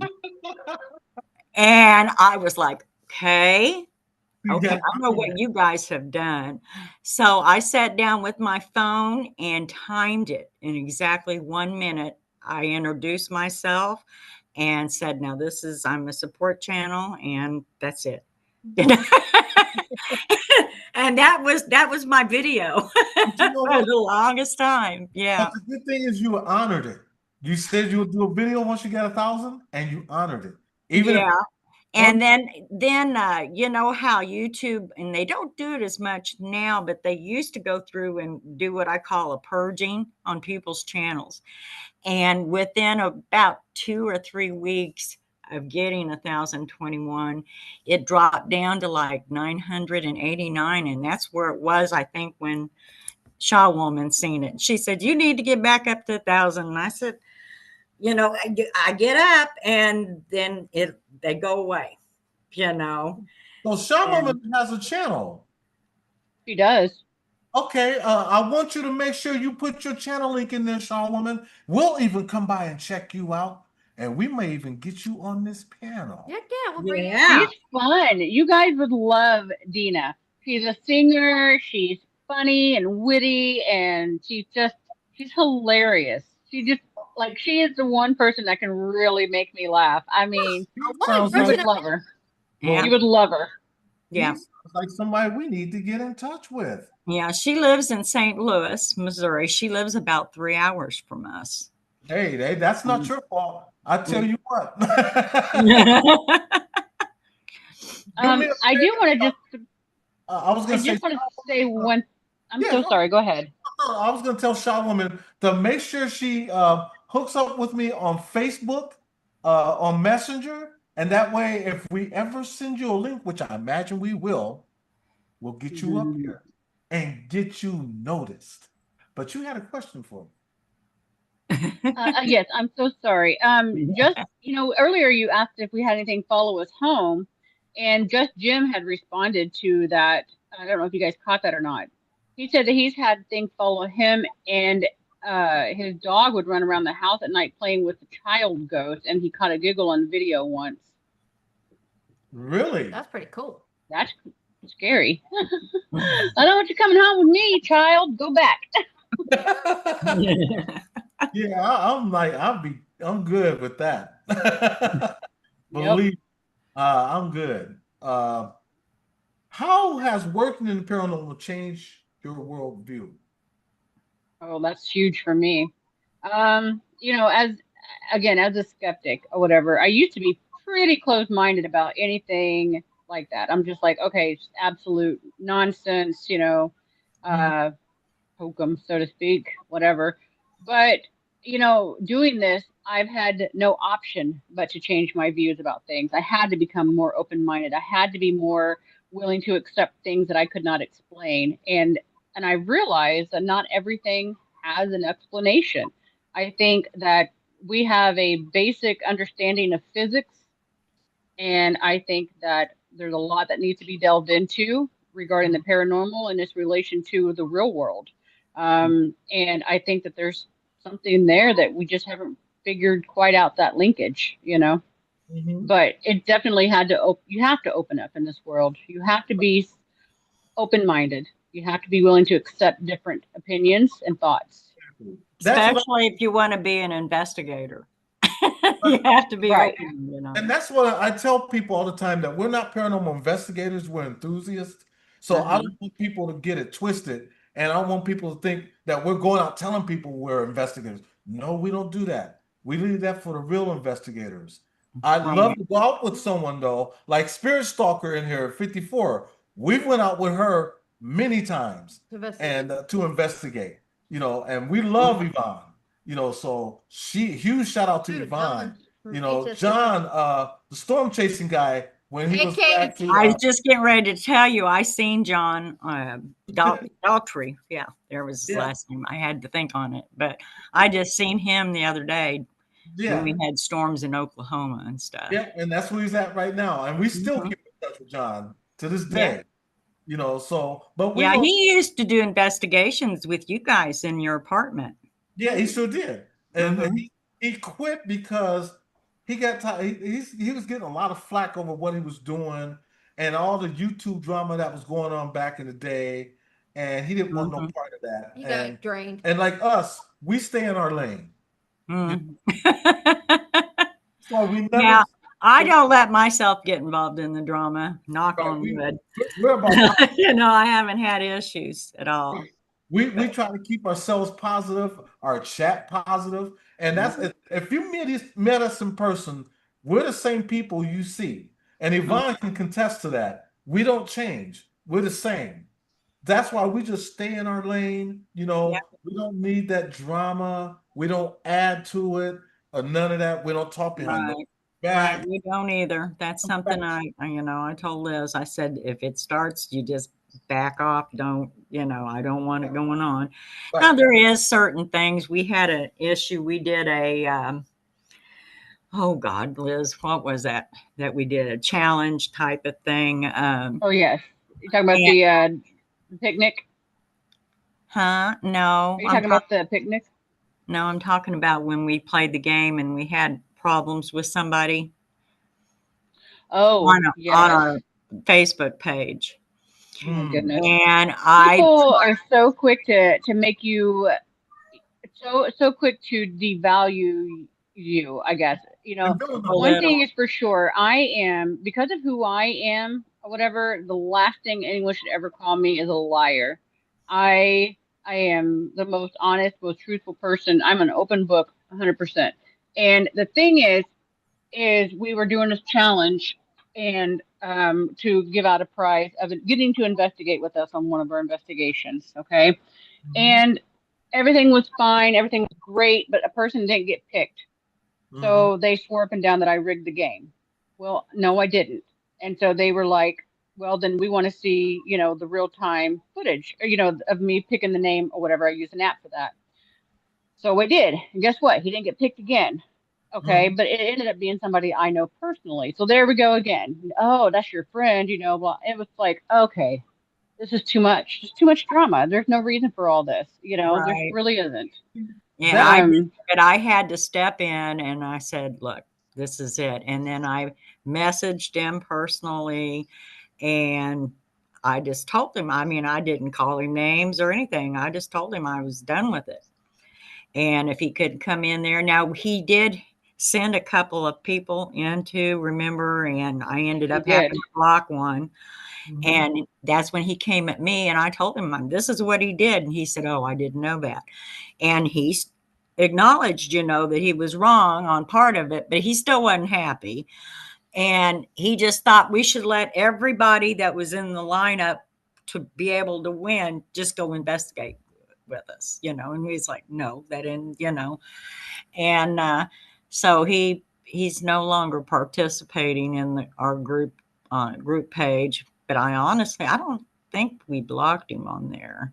I haven't. I don't think we would. Yeah, just because. But he backed off. Engage. But there's certain times you just got to step in and say, hey, right. You know, and there's ways of doing it. You don't go in cussing them out and throwing a fit, because all that does is egg stuff on, you know, causes another thing to happen. Right. But yeah, New Zealand did ask us a question. I don't know if anybody saw that. I just want to throw that out there before we get too lost in the chat. Yeah, he was just wondering, do you use spirit boxes or apps or all those things? I'm not really fond of apps now, quite honestly, Eddie. You and Shasta Myers works the Phasma box. And I really like that. But as far as apps goes, I have experimented with some of them and I just was disappointed with them. Me too. But we do use Spirit Box, SB7. It's one of the older ones, but we do use it. And I use rods, and then we do things like we've got cat balls, and which has proved interesting in that one place that we just told you about, two different things that happened in. We had a big experience with cat balls there at the house, and we caught it all on video, and it is on our YouTube channel. It's called West Plains Investigation. Have you ever thought about seeing a doctor about that? No, I see enough doctors as it is. Okay, Eddie. I don't need to add any to that. Doctor, I have cat balls. They light up. They're really wrong. They blink. Be in the circus. I also want to throw in the thing about apps. Okay, so you know the paranormal community is kind of torn on the apps. A lot of people use them, a lot of people do not, and I have one reason why I don't trust them. My husband is a computer tech. For money, he even writes programs for people. Right. And that's our business. That's what we do. Well, he does, you know. But anyway, one thing I know is that you can program anything you want it to happen, it can happen. All you have to do is tell it to. You know, say this word when you hear this sound or whatever. You know, it can be doctored, it can be altered, and you cannot trust it. And I agree with you 100%. I think I will say I do use an app, but it's called the Dead Wave. Number one, because a lot of people don't use it. Number two, I was geared toward this from a couple of really big known paranormal investigators. They're not even YouTubers. They're just paranormal investigators. And they turned me to the Dead Wave app. I started using what does it do? I'm sorry, what does the Dead Wave app do? It's the same as the SB7. Oh, okay. Okay. You know, it was created by somebody over in England, and now I think you can still get it, but it's free. That's the other thing about it. It's free. You don't have to pay for it. Well, that's Like good. like you had that necrophonics and all that, and it gave my wife a headache. You know, a fallen angel. She's still here. She got headaches from it. But the other thing I also used, though, like you just said, Vicky, I used the Phasma box. I was turned to that from Dalen Spratt, who was 1/3 of the member of the Ghost Brothers.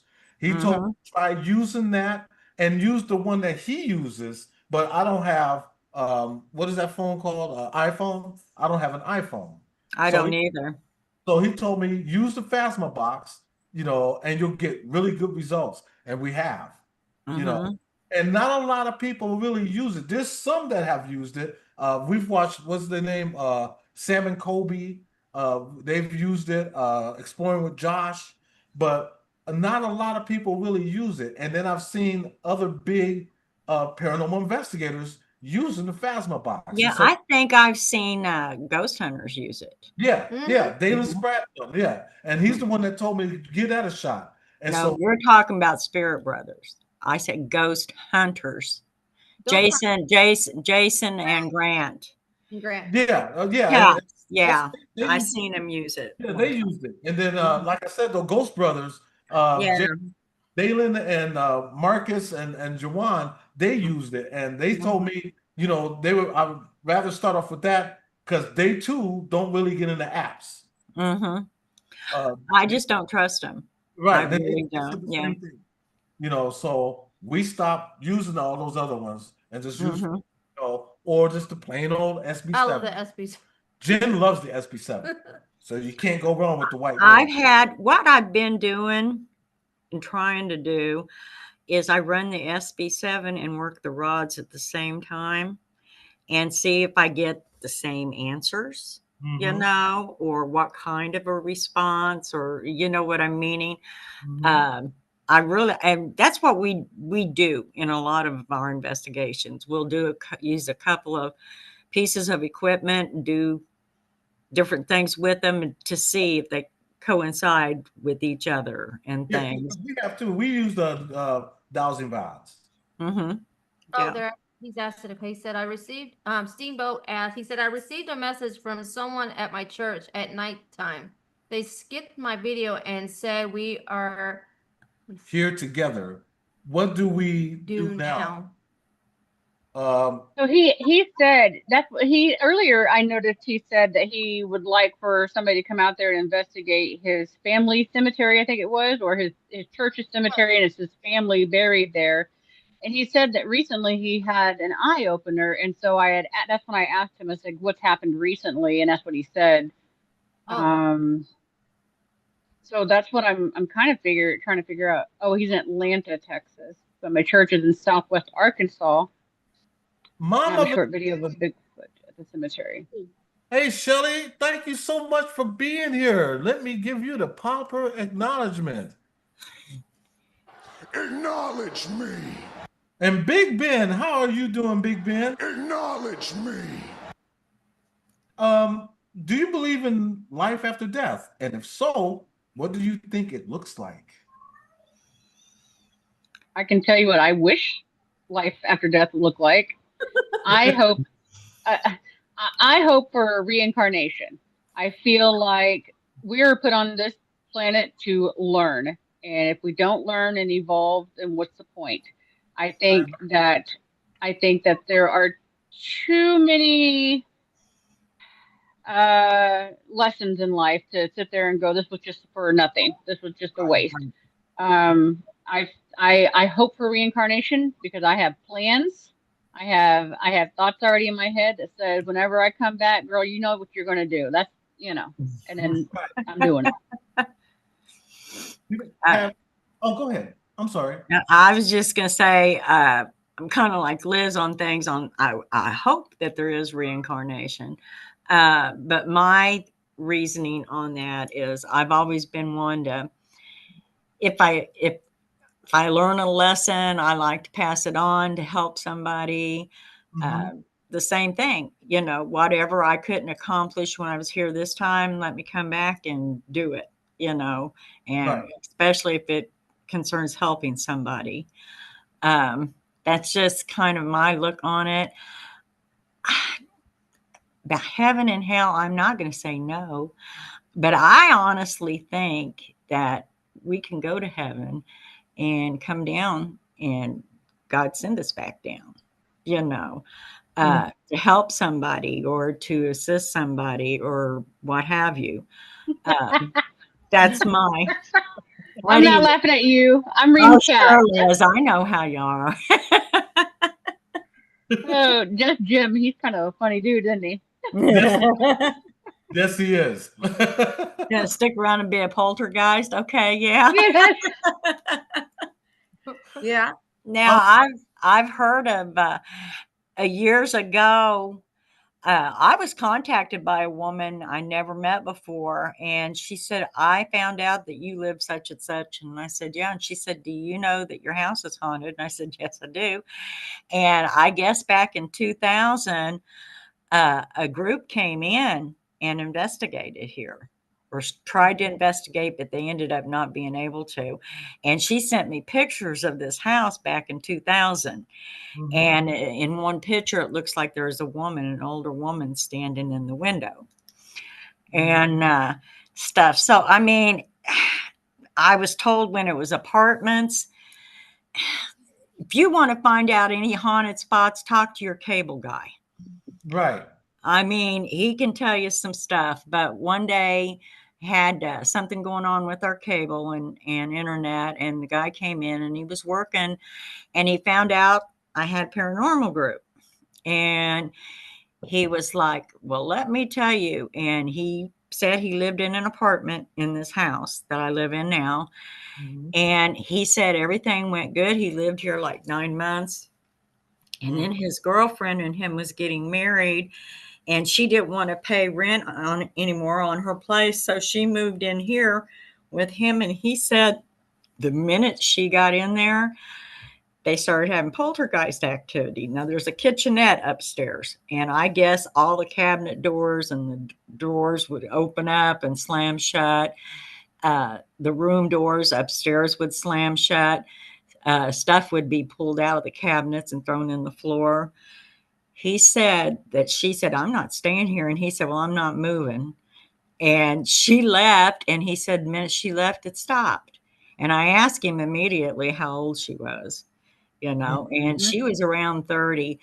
But I guess that she was really wired. She had had some stressful stuff go on at home with her parents and things. And so I think it may have been something she actually drew in, you know. Right. But I haven't had any experiences like that, here since I've lived here 10 years. Well, So, I mean, just saying though, recently the back shelf just kind of, oh, yeah, now that I have Mhm. no explanation. That's a thing, Eddie. That's what that is. That's a Things to I make have two very heavy shelves that I put up by my back door.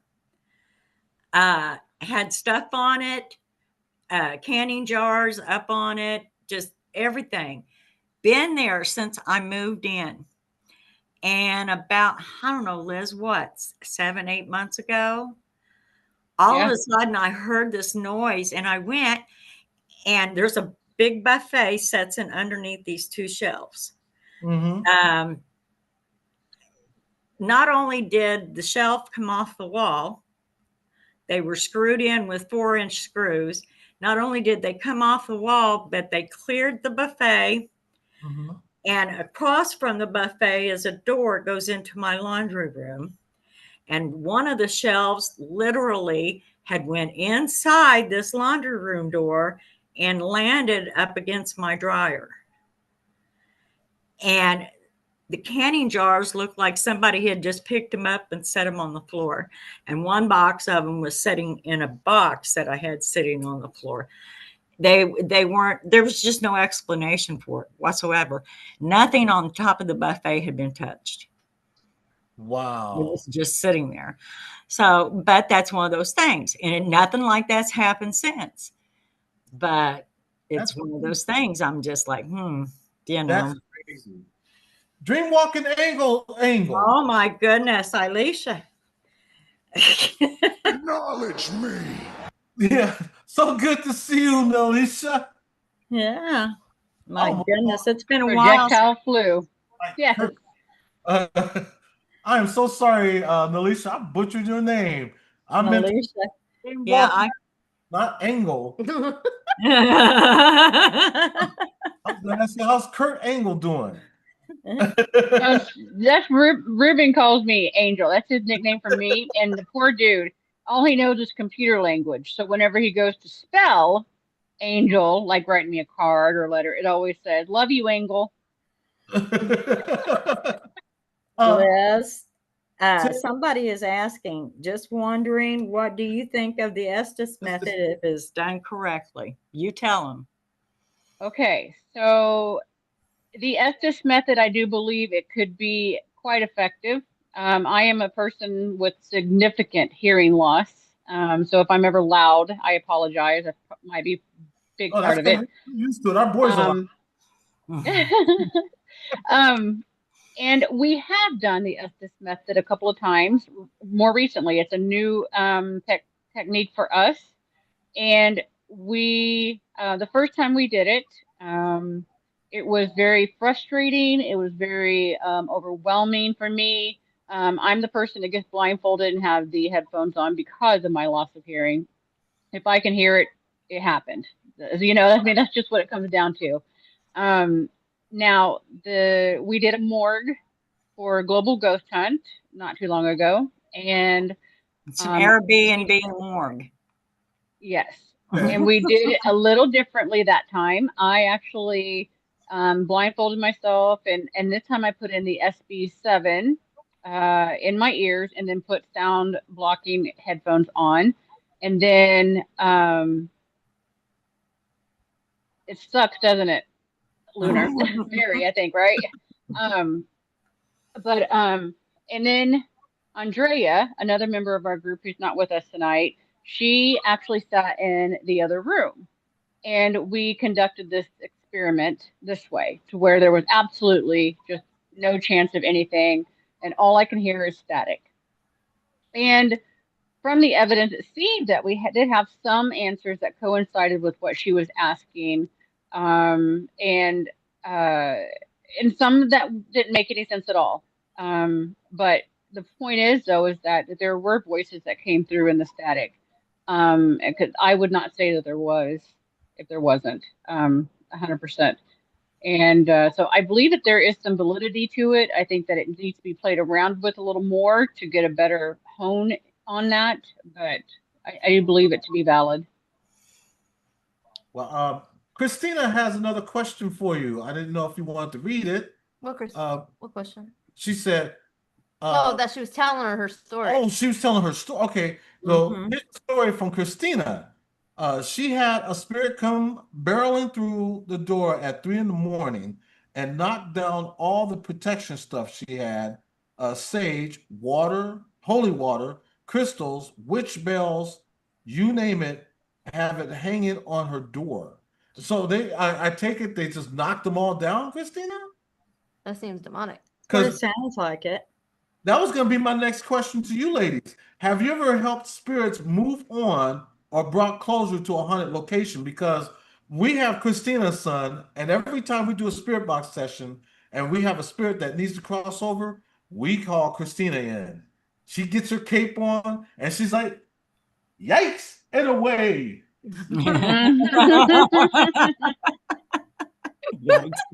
So Mel far in our investigation, we have not had anybody actively ask us to move something on, but we did have one investigation in particular where she was acting kind of like a beacon to the spirits, and she was getting overwhelmed.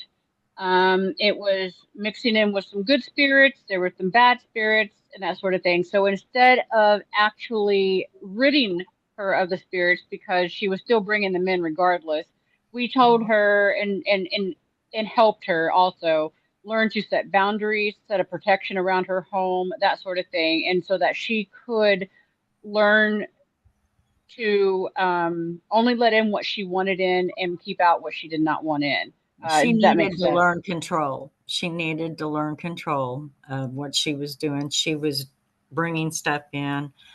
There was a couple of things she was doing I thought wasn't helping her at all, but we won't go into that because we can't talk about that. Right. But we did go through with holy water, and wasn't there salt, Liz? You and I'm Andrea. so sorry. I was reading at the same time. I'm so sorry. I said, didn't we go through with holy water and salt and set some boundaries? So we had crystals, holy water, Florida water, Catholic coins, and black salt. Yes, that's right. And then they had a priest come in and bless the property corners. Oh. Yep. Yeah. The Mel Show, Melissa, how are you doing? Acknowledge me. Love us some Melissa. And hey, I love y'all's live stream. You and Tiffany, man, you guys are dope. Go by, check them out. Check out their channel, man. They are fantastic. Um, and then Dreamwalking Angel said, I had a picture of my deceased dad and had it framed as a gift for my mom. She hung it on the wall facing the stairs. One night, it projected itself off the wall and onto the steps. Broke glass everywhere. People falling down the hall because it just don't care. Oh, wait, I'm sorry. That was another song. That sounds like Dad letting them know that he was there. Yeah, But that's either what I that or he say. didn't like where she'd hung him, wants to be Yep. somewhere else, you know. Right. Okay, so there's this theory of not facing, deceased couples' pictures at each other, or whatever, because they don't want to look at each other for all of eternity. And I'm not saying this is the situation with you. Okay, I'm just saying. Maybe he was just tired. He was like, I don't want to see anymore. I don't want to do no more. Get me out of here. Yeah. It's same. I had an aunt that she collected they call them whatnots, little statue figurines and all different animals and just all different stuff. I mean, literally, she had shelves around the walls and full of it. But she had this one pair. It was like shepherds. They both had shepherd hooks. And she would straighten them up, and she had 2 or 3 sheep, and she had them kind of like in the middle, and then she had the shepherds kind of at the back, kind of straight, like they were watching the flock, so to speak. And 2 or 3 times a week, she would come in, and those shepherds had been totally turned and facing each other, was not facing the sheep at all. And she thought, okay, who's messing with it? She had it's a nephew, great nephew is who he was. She babysat, and she thought, okay, he's messing with me, on it. And so she put it way up where he couldn't reach it, and it was still happening. And it didn't really creep her out or anything, but she did point it out to me that it was happening. And one time I got there and they hadn't moved, and I went in the kitchen and got some coffee and came back and sat down and looked up, and one of them had turned. But I can't say what it was, I was smart enough to go and check because they had an outside wood burning furnace, and I couldn't remember which side of the house it was on. So I went out and walked around the house to find out if possibly when that thing would kick in, the blower on it, it wasn't vibrating them, and just so happened they turned, But she had so many others and they would stayed the same. So you've got stuff like that does happen. And unless it comes after you and it starts throwing stuff at you, which we haven't done investigations of that. It didn't throw it at us, but the people had us come in because of it. It was a restaurant. And big stirring spoons from the kitchen would fly out of the kitchen and fly across the dining room and just everything. But Dreamwalking added, just so you know, she said that particular picture wasn't facing any pictures, but her mother was dying of cancer. That was the way coming to her. Usually when people are about to pass, a loved ones start to appear prior to that moment of death, just to help them pass transition. And it's also letting you know that they're still there. Yep. Yes. It's not to scare you, but just letting you be aware that they are there. So Support. even though you don't see your loved ones, doesn't mean they're not there. Right. You know? Yeah, I'm a firm believer in that. When I took care of my dad, he passed in 2020 for almost 2 years. He had a brain stroke and he didn't leave the house for 2 years, which meant I didn't leave the house for 2 years. And my mom passed away in 2008. And when he would have bad episodes of dementia and just didn't know who I was and just all kinds of stuff, he would all of a sudden have conversations with people, and I'd go in there and he started telling me stuff that I knew they had to actually be talking to these people because I hadn't told him. It did no good to tell him someone died because all he'd do is get upset. He couldn't go to the funeral. There was nothing we could do.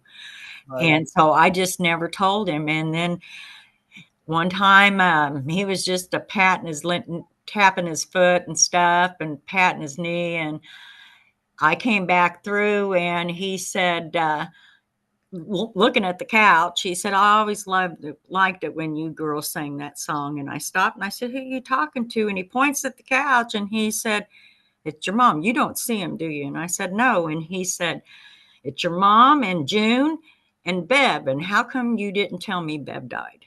And Bev had died like 2 months before, and I never told him that Bev had died. And but yeah, but they come around when Dad get really worked up. My mom came to the foot of the bed.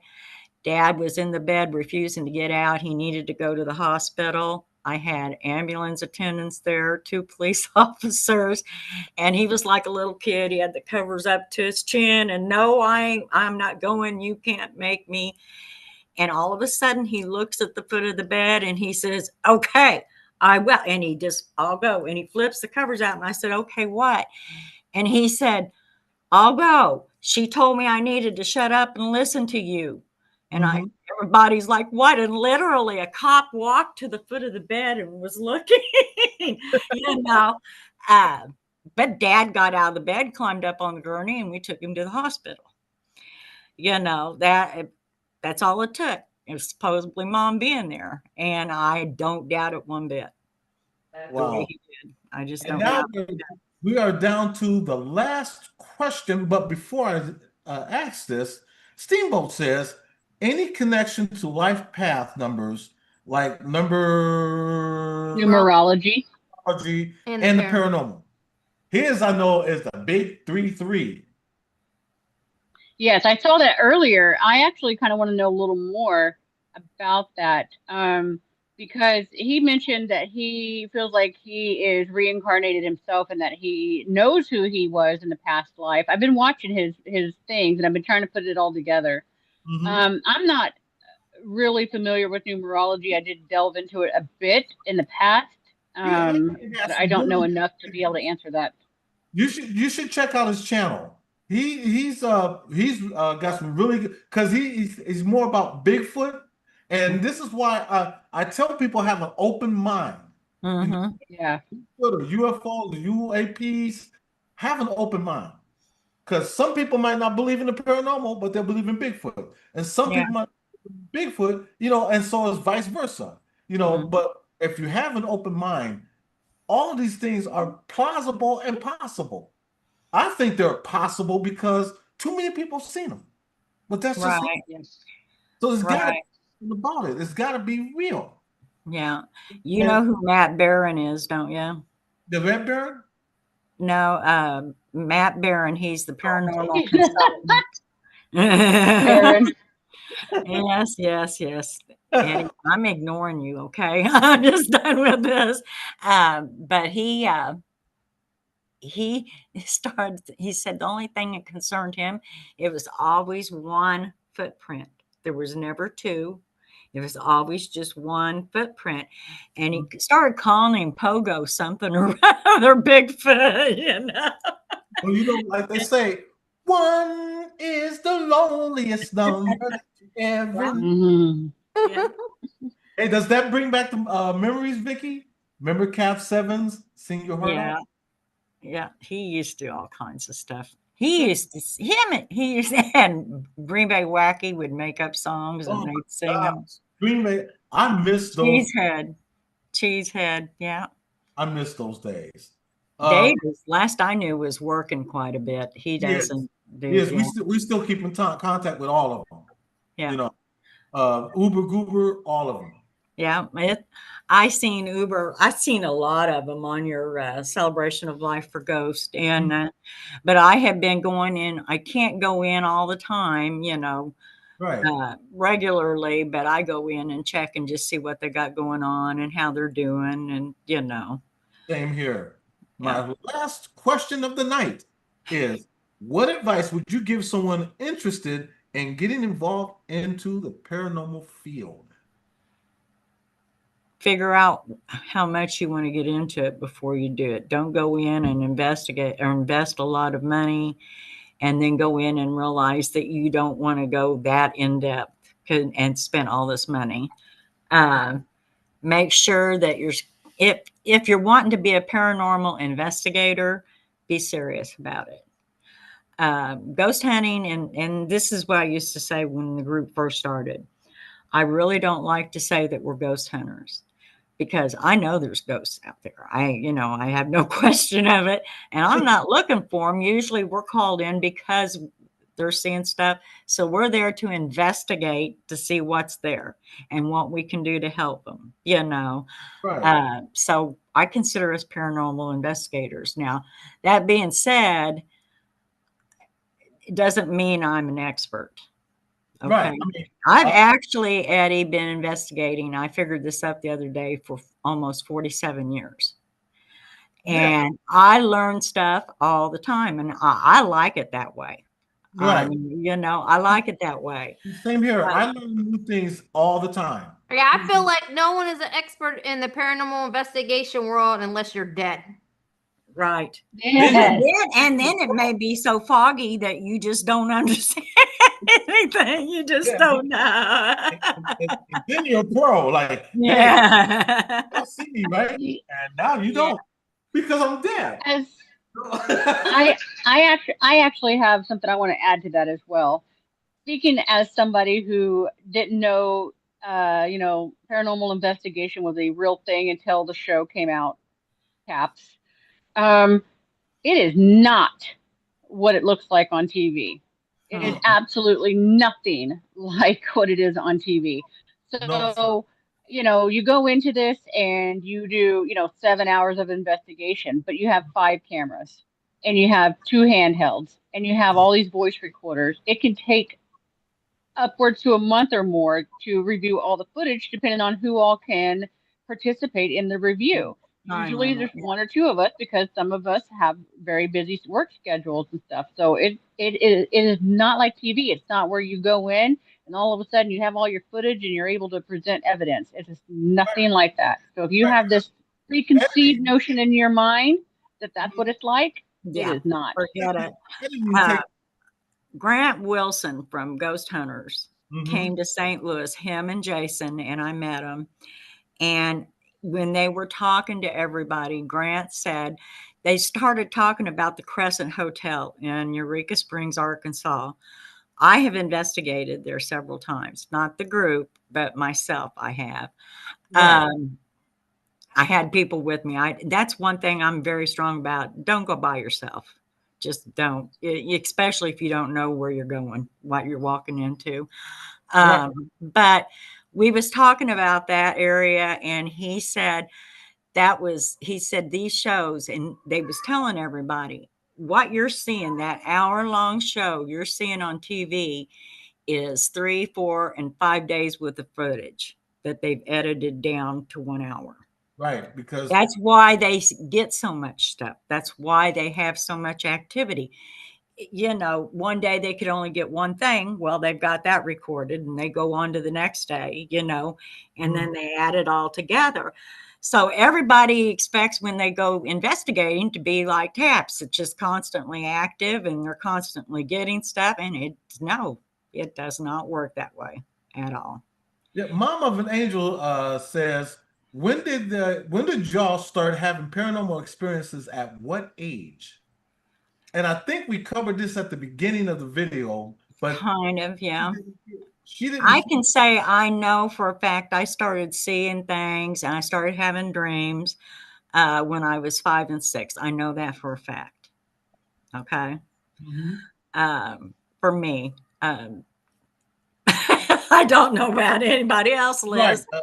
You And know, I have to say one thing, Eddie. I am so glad you said her name. This whole time, I've been thinking her name was Momo Fan Angel. yeah, her real name is Shelly. We call her Mama of an Angel because she does have an angel of a daughter who is special needs, and Gotcha. we love her. We love her, And and I'm just so glad you said it because now I feel silly, but that's literally how I've been reading it this whole time. I'm like, what Momo Fan Angel? What is that? she really is the mom of an angel. And Adventures with Beth, welcome to the last part of the show, Acknowledge me. along with Hey, A.L. Beth. Skinner. Acknowledge me. Jelly said, and did they have a support system or someone to talk to? Good question. Did you have a support system? You mean when I was younger? Yes. Yeah, I had 2 people, my mom and my grandma. And I got you. basically, I was told my grandmother was Quaker, like I said, and she had been shunned when she was about 14. Basically, they told me, you got to watch who you tell people that you're having dreams and this stuff is happening because you're gonna have it. They were doing it for my protection. You know, back then, I was born in 1960. So at 8 years old is when I determined that, and my mom discovered that I was a dreamer. Having a conversation with my grandma, she said, do not. First she started in saying, just don't go telling everybody. If you've got a question or if you think that you need to tell somebody something, come to your mom or come to me, because it will cause you problems in school. And then she said, but that being said, do not let anybody tell you that you're crazy, that you're the devil, because you're not. And me being 8 years old, she said, you are special. And I was like, oh, I'm special then, you know, because I was 8, you know. But yeah, I can say I have glimpses of something that supposedly happened when I was 3 months old, believe it or not. My mom said she did not ever remember telling me about anything about it other than it happening. But she thinks that I was actually having, but as I got older, I didn't see it as well. Right. It wasn't that crisp and clear. But I could remember my parents' apartment caught on fire, and my mom ran out of the house, ran into the next door neighbor's house. She'd never met him, and so happens they had 2 twins that was in a playpen, and I think she said they were barely standing. They couldn't walk or nothing. And she just, in a sense, tossed me in this playpen and said, please call the fire department. Our apartment's on fire. When I was like 4 years old, started reacting to a couple of dolls. And my mom was like, what? And then when I got older, I would say friend.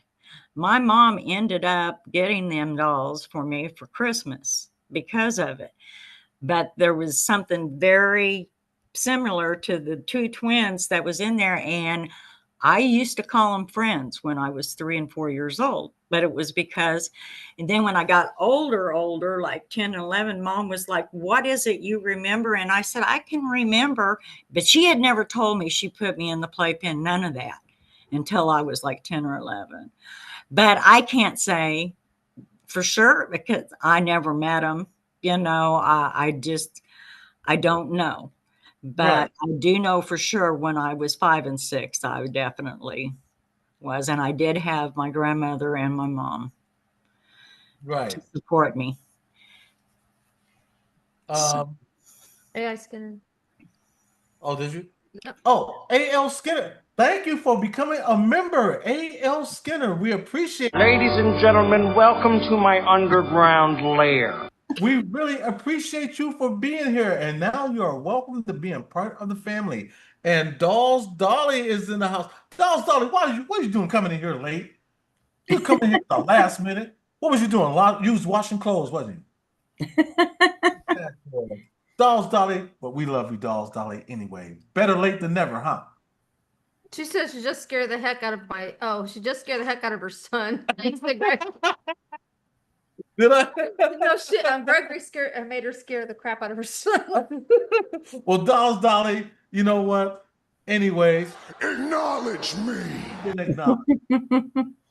And I want to lovely ladies. I'm But sorry. Liz, go ahead. I'm so sorry. Steamboat. Me too. Me too. No, I'm not kidding. It's literally same thing about the tornadoes. Oh, wait a minute. I've always known when the tornadoes were expected because I always had dreams of them days before. Wow. Mm-hmm. I always had scary dreams, like airplane crashes and my mother-in-law coming to visit. She's gonna get you. We're gonna have to find her, Liz, and send her airplane tickets. I think so.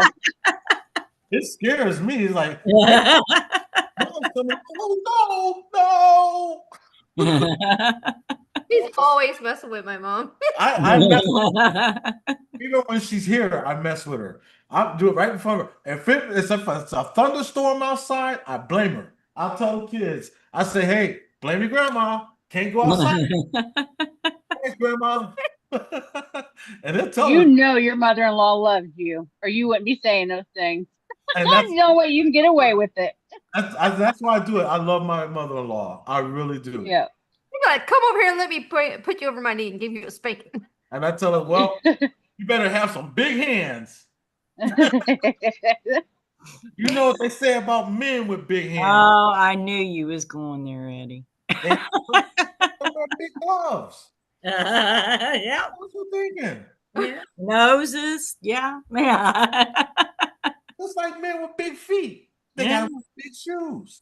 Yeah. Ladies and gentlemen, I want to thank Liz and Vicky so much for coming by. You guys are so wonderful. Everybody in the chat, I want to thank you all so much also for being here.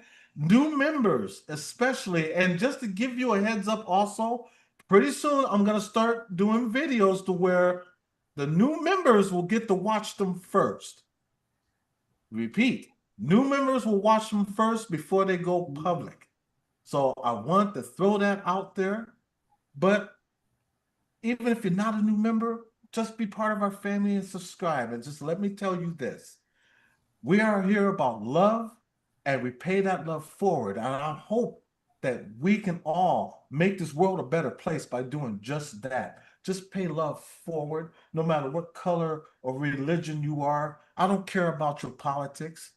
I just care about you. And on the top of the page where it's pinned is Abyss's And that's Abyss Paranormal's channel. Go by, check them out. If you have a channel, I want you to put your links in also so that everybody can come by and check out everybody. It'll be just like Kumbaya, my Lord. Kumbaya. and you got it started. Because we're about love. We're about love, and we want to keep that love going forward because the direction this world is going, It's heading for shit. it's heading for you know what? She's to me. Definitely need more. And so, like I say, I don't care who you vote for. I don't care about politics. We don't talk about that or religion here. The only thing we talk about is you and help you grow. And that's what we want to continue to do. And by gum, I'm going to make sure I do my darndest to get you to that 1,000K or that 2K or 3K or even 100. That'd be great. Can we get there? No. Yeah. Hey, we'll get there. When You will. You will. it will get there. And everything Yeah, it's takes for- time. It's like a Tylenol. It's time released. So you just gotta let it take time. But Eddie, do you remember Pokey? He's from Hawaii.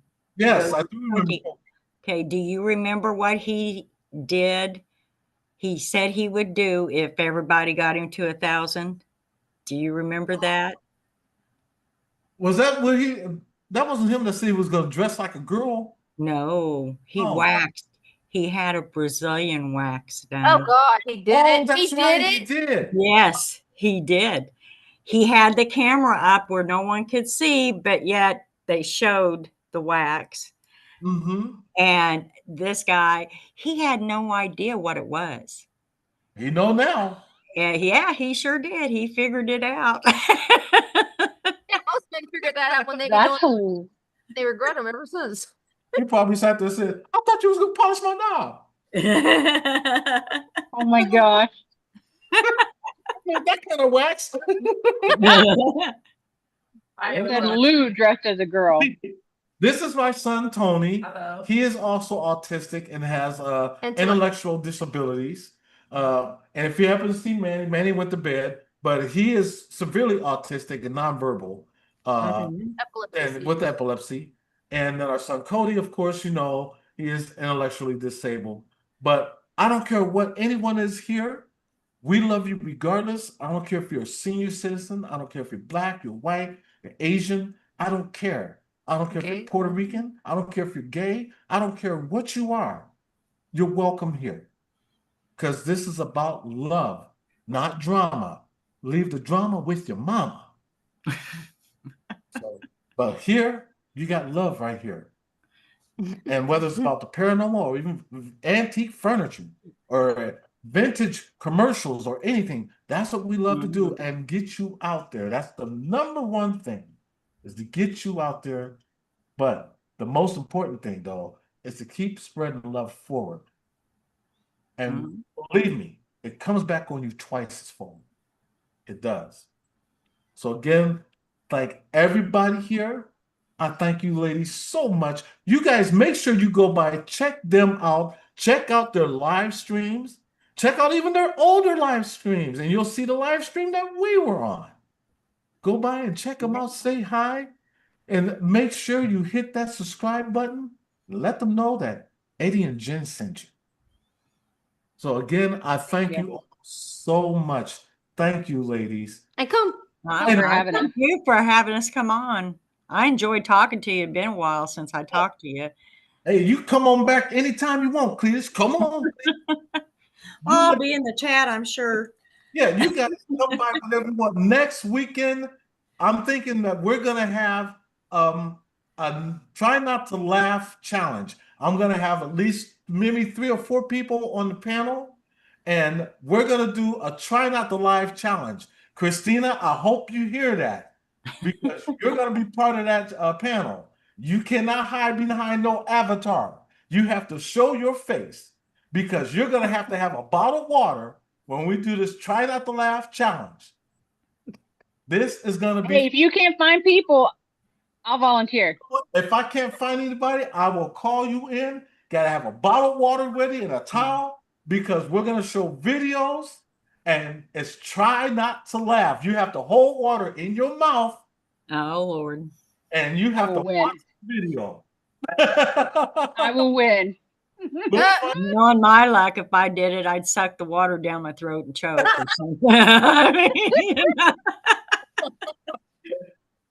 Everyday Treasure said, I am challenged. I win. So make sure you come by next week and week after that. We're going to do another What's Your Paranormal Story? Well, we'll invite you to come up and tell your paranormal story. I'm quite sure you have great stories. It don't even have to be paranormal. If you've seen something that happened down the street and you want to talk about it, come on out. We'd love to hear it. Do you do crime and murders and stuff like that? Do you guys do? Yeah, we do everything. We do everything. We're open to it. I'm going to tell you something to look up, Betty. Okay. Look up Cassidy Rainwater murder, Windyville, Missouri. Vicky. Water murder. It's CASSIDY, rainwater. Cassidy Rainwater murder. Windyville, WINDYVILLE, Missouri. Got it. You got to check it out. You're going to be shocked. Crazy. I'm literally gonna watch that too. Do what, Liz? It's insane.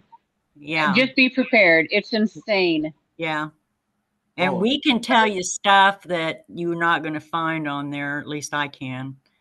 That's what with Uber Goober and Ghost Mafia used to do those. Or I'll watch Lamont at Large, you know, because he tells good stories too. Cassidy, my daughter was not good friends with her, but at one time, my daughter brought her home with another friend that she was very good friends with when she was 17. Cassidy, I believe, was 32, wasn't she, when she was killed?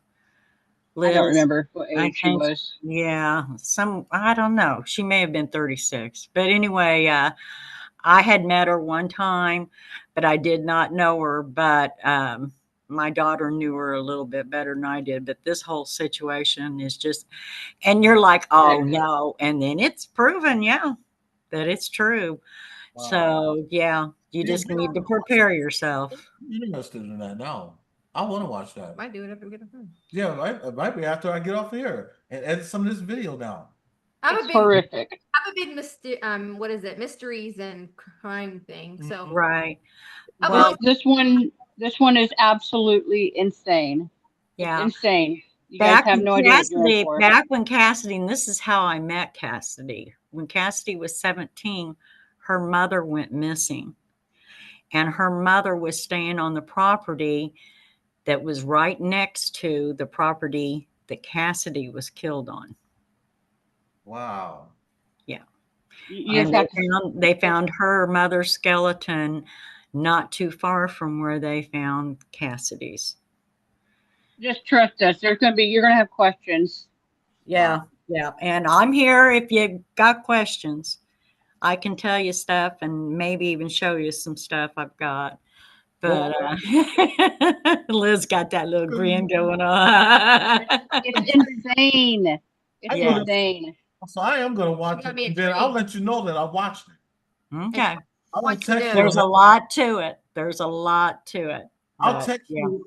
I'll message you and let you know that I watched it. Okay. So that's all right. Anybody, before we go, if anybody out there has another question for them, type now. I was going to say speak now, but or forever hold your peace is what she's going to say. Type now, forever hold your peace. For P. Or P. Steve said, Dream, I subbed to your channel. Awesome. I love support and learning. Lunar wants to know, is there a link to it? Is there? There's a lot. Link up there. The Cassidy. To Cassidy. Yeah, you can just Google it.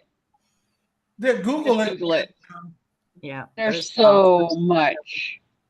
Yeah. So, I'm going to definitely look that up. And we as a group, our very first global ghost hunt, we investigated Windyville, Missouri. It had 3 spots there, but we did not say or try to interact with Cassidy or anything because it was still hot. Matter of fact, the day we went down there to investigate, one of the guys that's involved in this pled the Alford plea, and everybody was upset because it wasn't going to court. And so it was a big thing. But it's horrific. And when you tell some of the stuff, it's like, oh my God, seriously. Everyday Treasures is already on it. There's a link right there. Oh, I'm going to be watching it. We're definitely going to check that out. That's a definite. Again, I thank you from the bottom of my heart, and so does my wife. We thank you. The chat thanks you so much for being here. Everybody, put your links in there. If you have a YouTube channel, put them in there. That's right. Put up them dukes. Put them up. Put them up. You know, let's all go by, show some love to each other, because that's what we're about. So remember, if you can't say anything nice to somebody, please, by all means, don't say anything at all. You know, Yep. just saying. We love you guys. And don't forget next week. Well, hopefully we'll see you then. But until then, y'all just stay blessed. Thank you so much, ladies, for being here. Everybody Having us. last night. Have a great night, everybody. All right. Bye-bye. Bye. Bye. I'm already on it.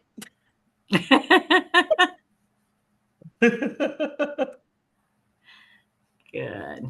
I'm trying to get off of here. Let me see if It says leave. You are host now.